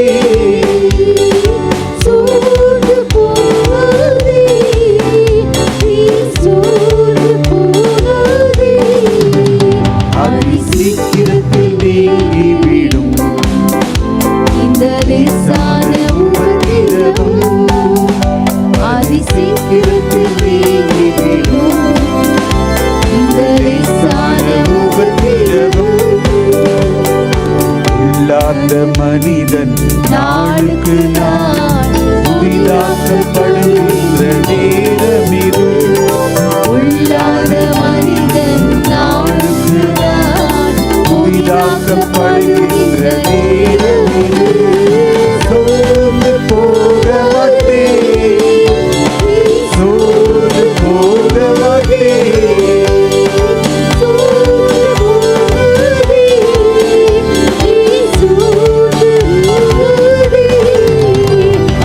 சீக்கிரத்தில் நீங்கிவிடும் இந்த லேசான உபத்திரவம்.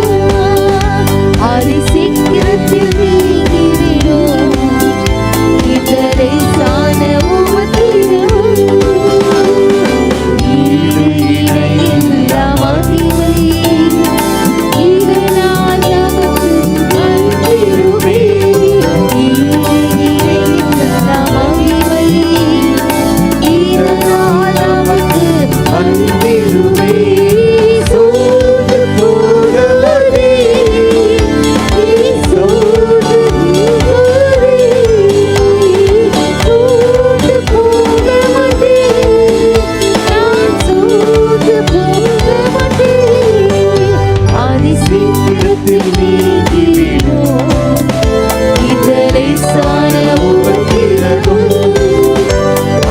சீக்கிரத்தில் நீங்கிவிடும் இந்த லேசான உபத்திரவம். இன்னைக்கு தான் முதல் முறையா நான் சபைக்கு வந்திருக்கிறேன். நான் அப்படின்னு சொல்றவங்க கரங்களை உயர்த்தி காமிங்க. உங்களுக்காக ஜெபம் பண்ண போறோம். முதல் முறையா வந்திருக்கிறேன்றவங்க கரங்களை தட்டி அவர்களை நாம் வரவேற்கலாம். ஸ்தோத்திரம் ஆண்டவரே. தேவன் இவர்களை சந்திப்பீராக, தேவைகளை சந்திப்பீராக. இன்றைய ஆராதனைகள் எல்லாத்தையும் ஆண்டவர் ஆசீர்வதித்து கொடுத்ததற்காக உங்களுக்கு நன்றி செலுத்துகிறோம் ஆண்டவரே. எல்லாரும் சேர்ந்து சொல்லுவோம், என் ஆத்துமாவே கர்த்தரை ஸ்தோத்திரி, முழு உலமே அவருடைய பரிசுத்த நாமத்தை ஸ்தோத்திரி. என் ஆத்துமாவே கர்த்தரை ஸ்தோத்திரி, கர்த்தர் செய்த சகல உபகாரங்களையும் மறவாதே. நம்முடைய கர்த்தராகிய இயேசு கிறிஸ்துவின் கிருபையும் பிதாவாகிய தேவனுடைய அன்பும் பரிசுத்த ஆவியானவருடைய அந்யோன்ய ஐக்கியமும் நாம் மறுபடியும் சந்திக்கும் வரை ஒவ்வொருவரோடும் கர்த்தர் இருப்பாராக. ஆமென். புதிய ஆத்துமாக்கள், ஜெபம் தேவைப்படுகிறவர்கள் நீங்க இங்க முன்னால வாங்க, உங்களுக்காக ஜெபம் பண்ணுவோம் இந்த இடத்துல.